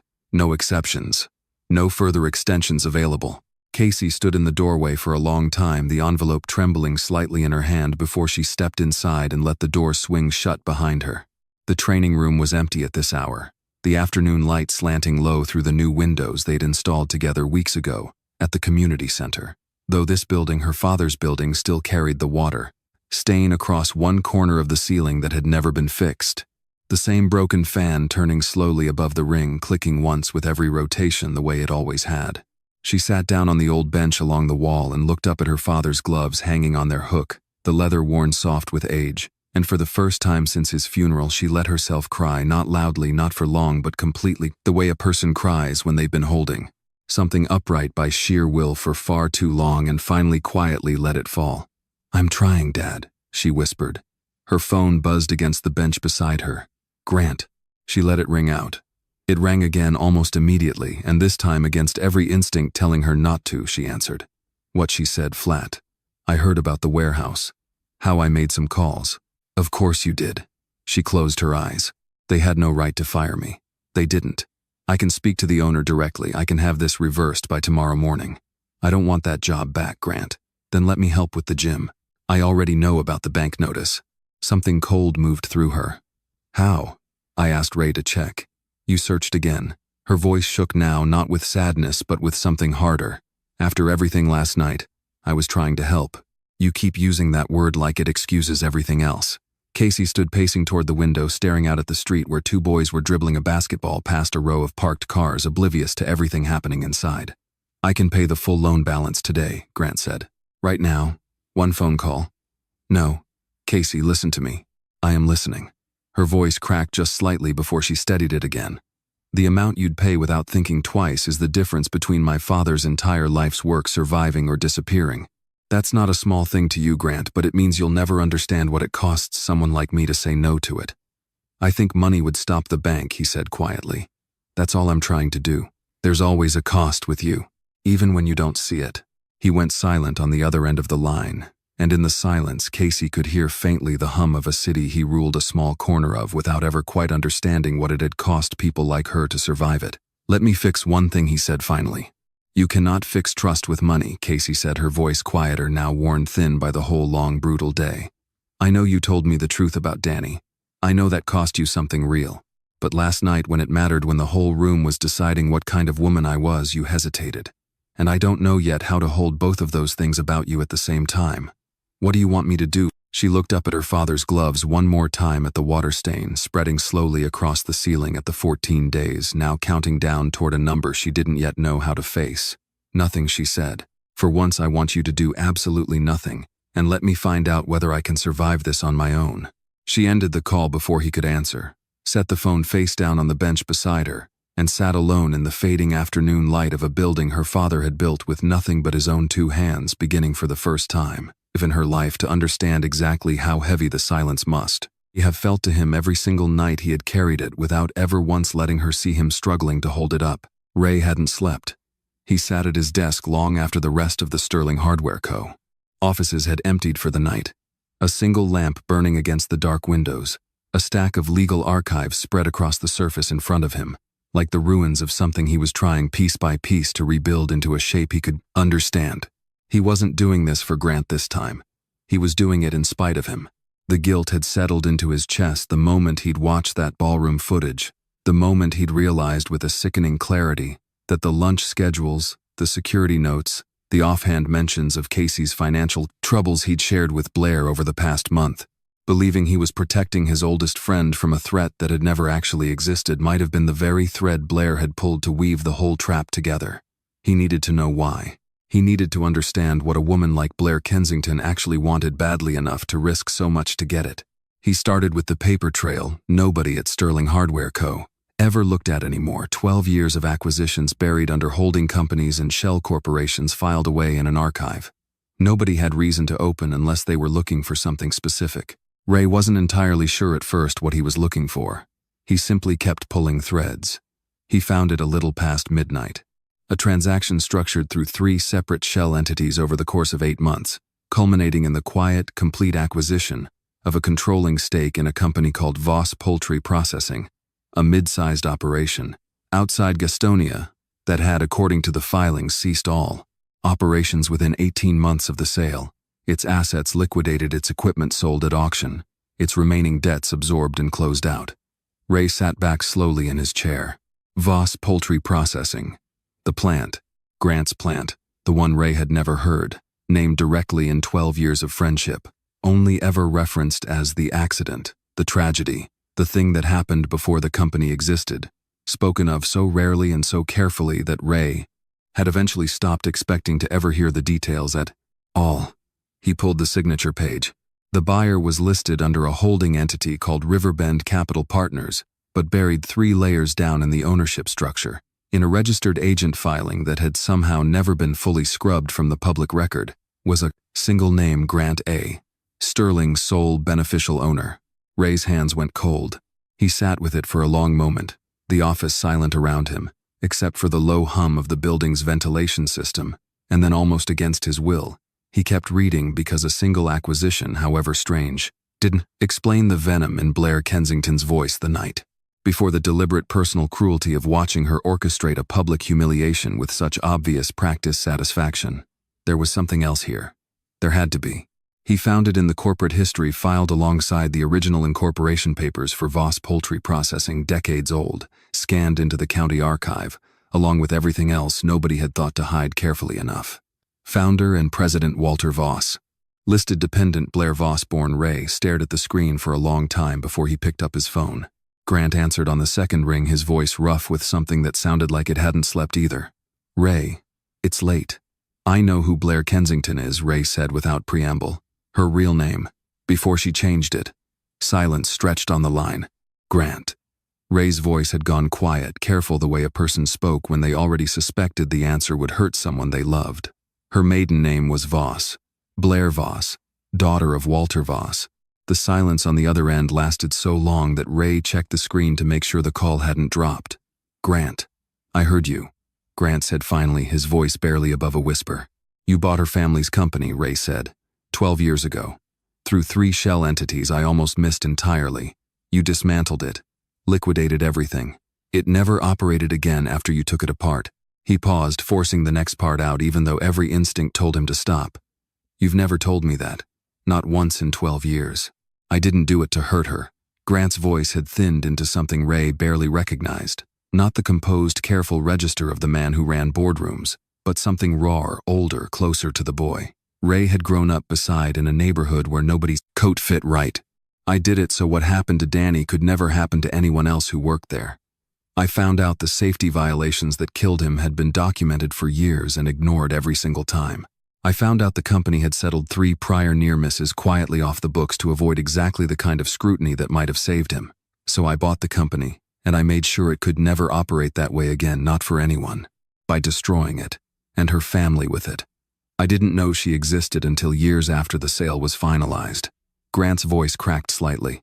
I didn't set out to ruin a person, Ray. I set out to make sure a company that killed my brother couldn't kill anyone else's. I never thought about what happened to the family on the other side of that decision. I told myself it didn't matter.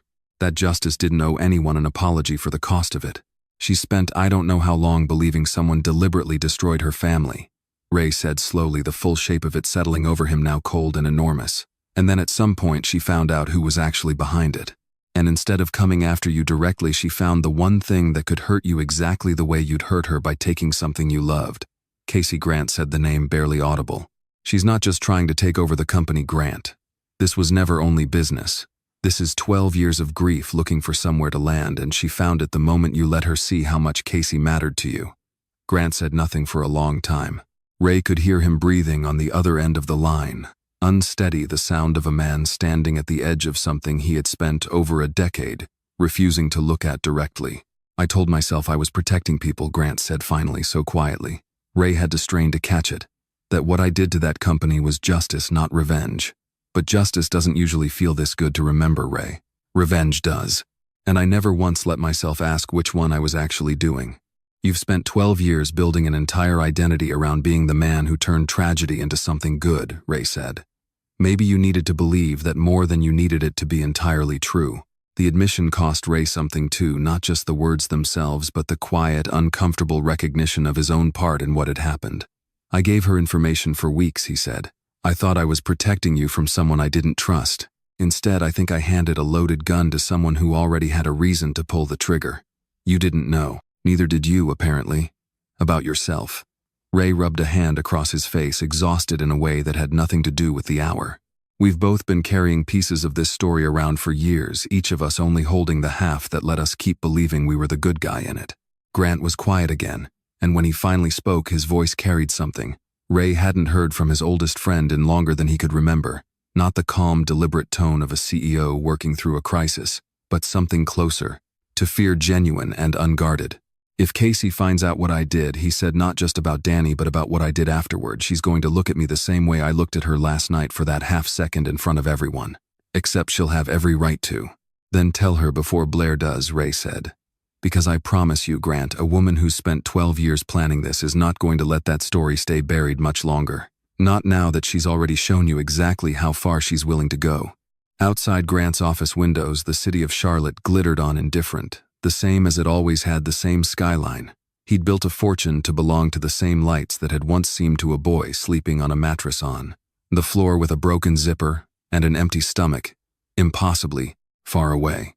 He thought of Danny's face, of Sam Malone's hands pulling him from the wreckage of a collapsed scaffold, of Casey standing on the marble steps outside the Ritz-Carlton, telling him she didn't yet know how to hold both truths about him at once. He didn't know, standing there in the dark of his own office, whether he could bear to give her a third one to carry, but he understood with a certainty that settled into him like cold water that the alternative was far worse, and that, whatever came next, the secret that had shaped the last 12 years of his life could not stay buried for even one more day. Grant never got the chance to tell her himself.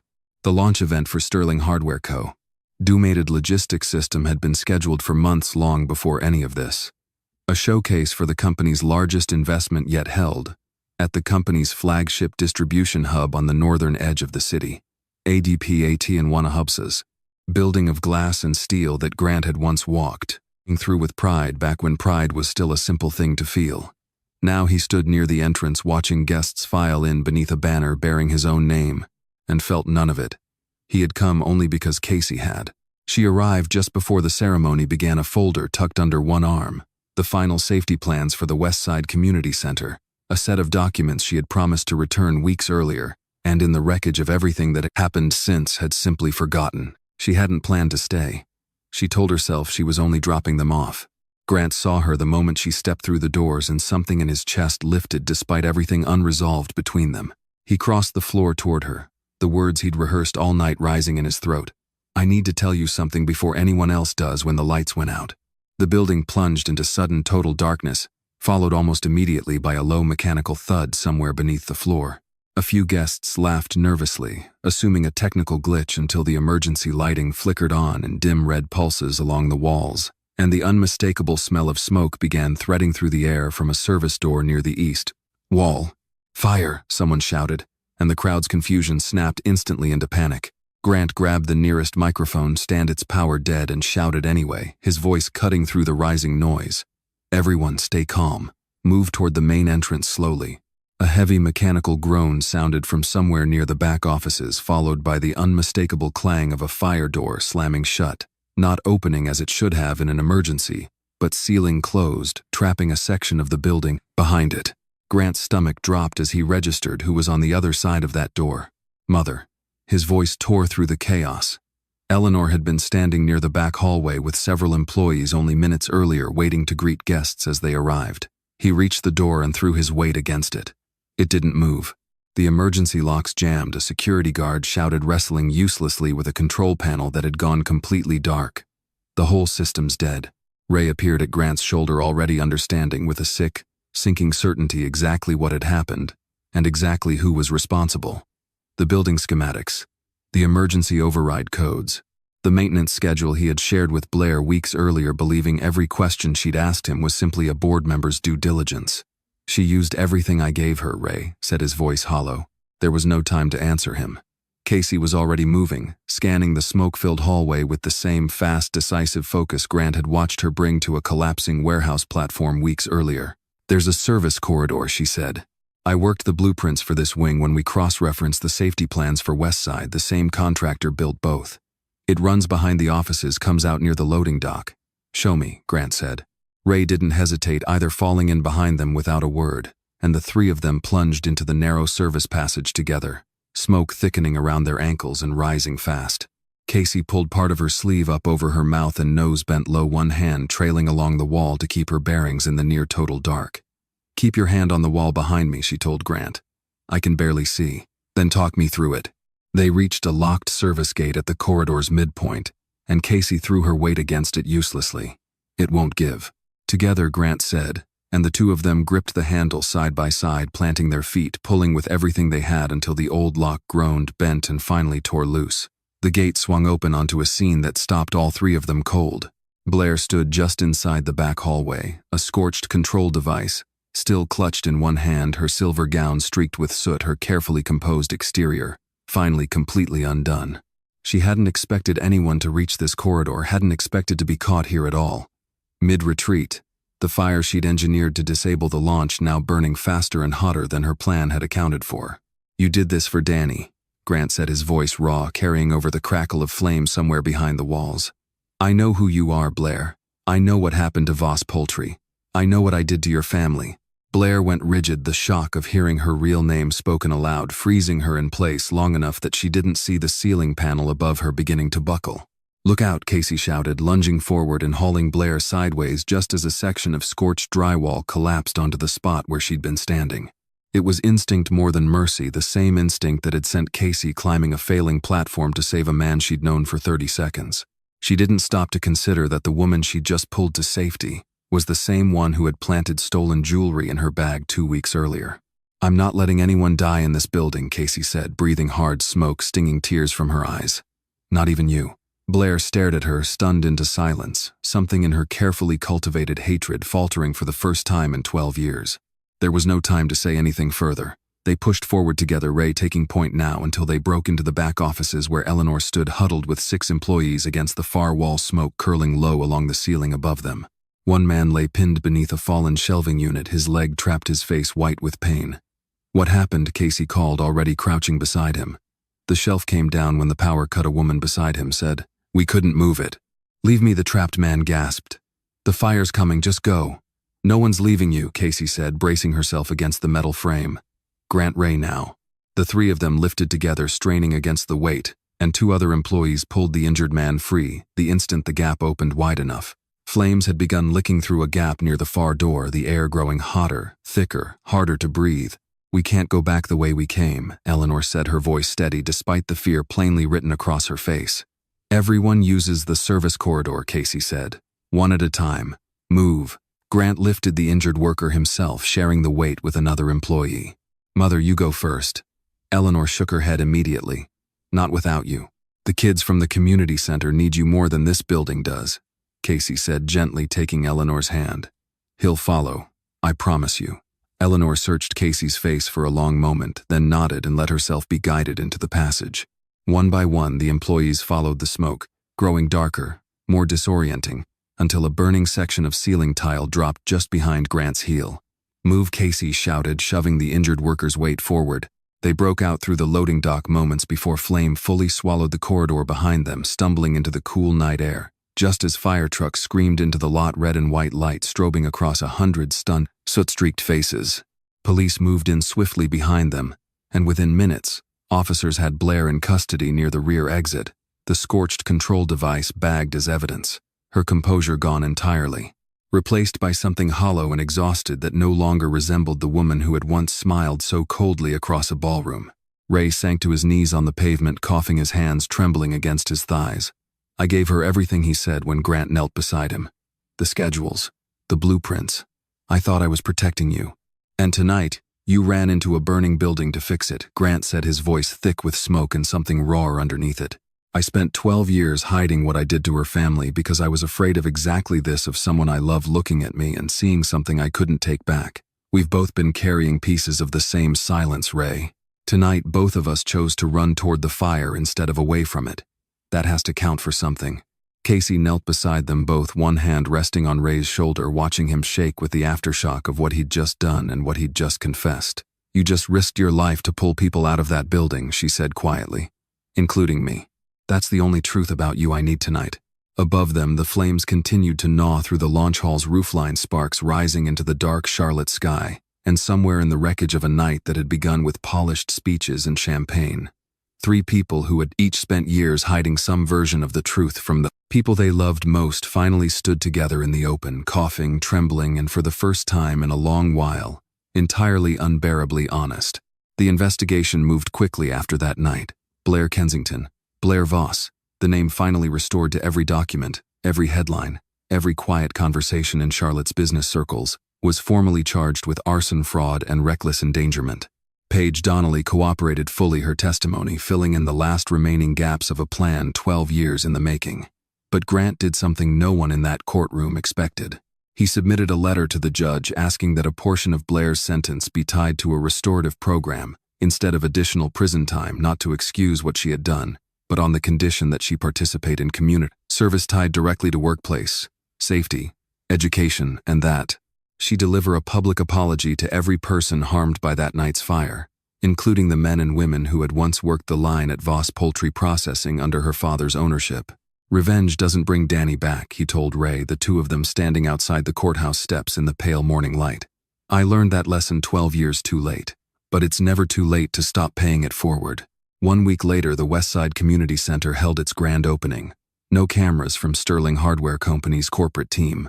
No polished press release, just neighborhood families filling the training room Casey and Grant had built, together with their own hands, sunlight pouring through, windows that had once been boarded shut. Grant stood at the front of the room in a plain white shirt, sleeves rolled up, no suit, no stage lighting. Casey stood beside him, not behind him, not in front of him, but level, the way she'd insisted on from the very first day they'd worked this project together. 12 years ago, Grant said, his voice steady, though everyone in the room could hear what it cost him to keep it that way. I lost my younger brother Danny in a workplace accident that should never have happened. I built a company trying to make sure that kind of loss never happened to anyone else.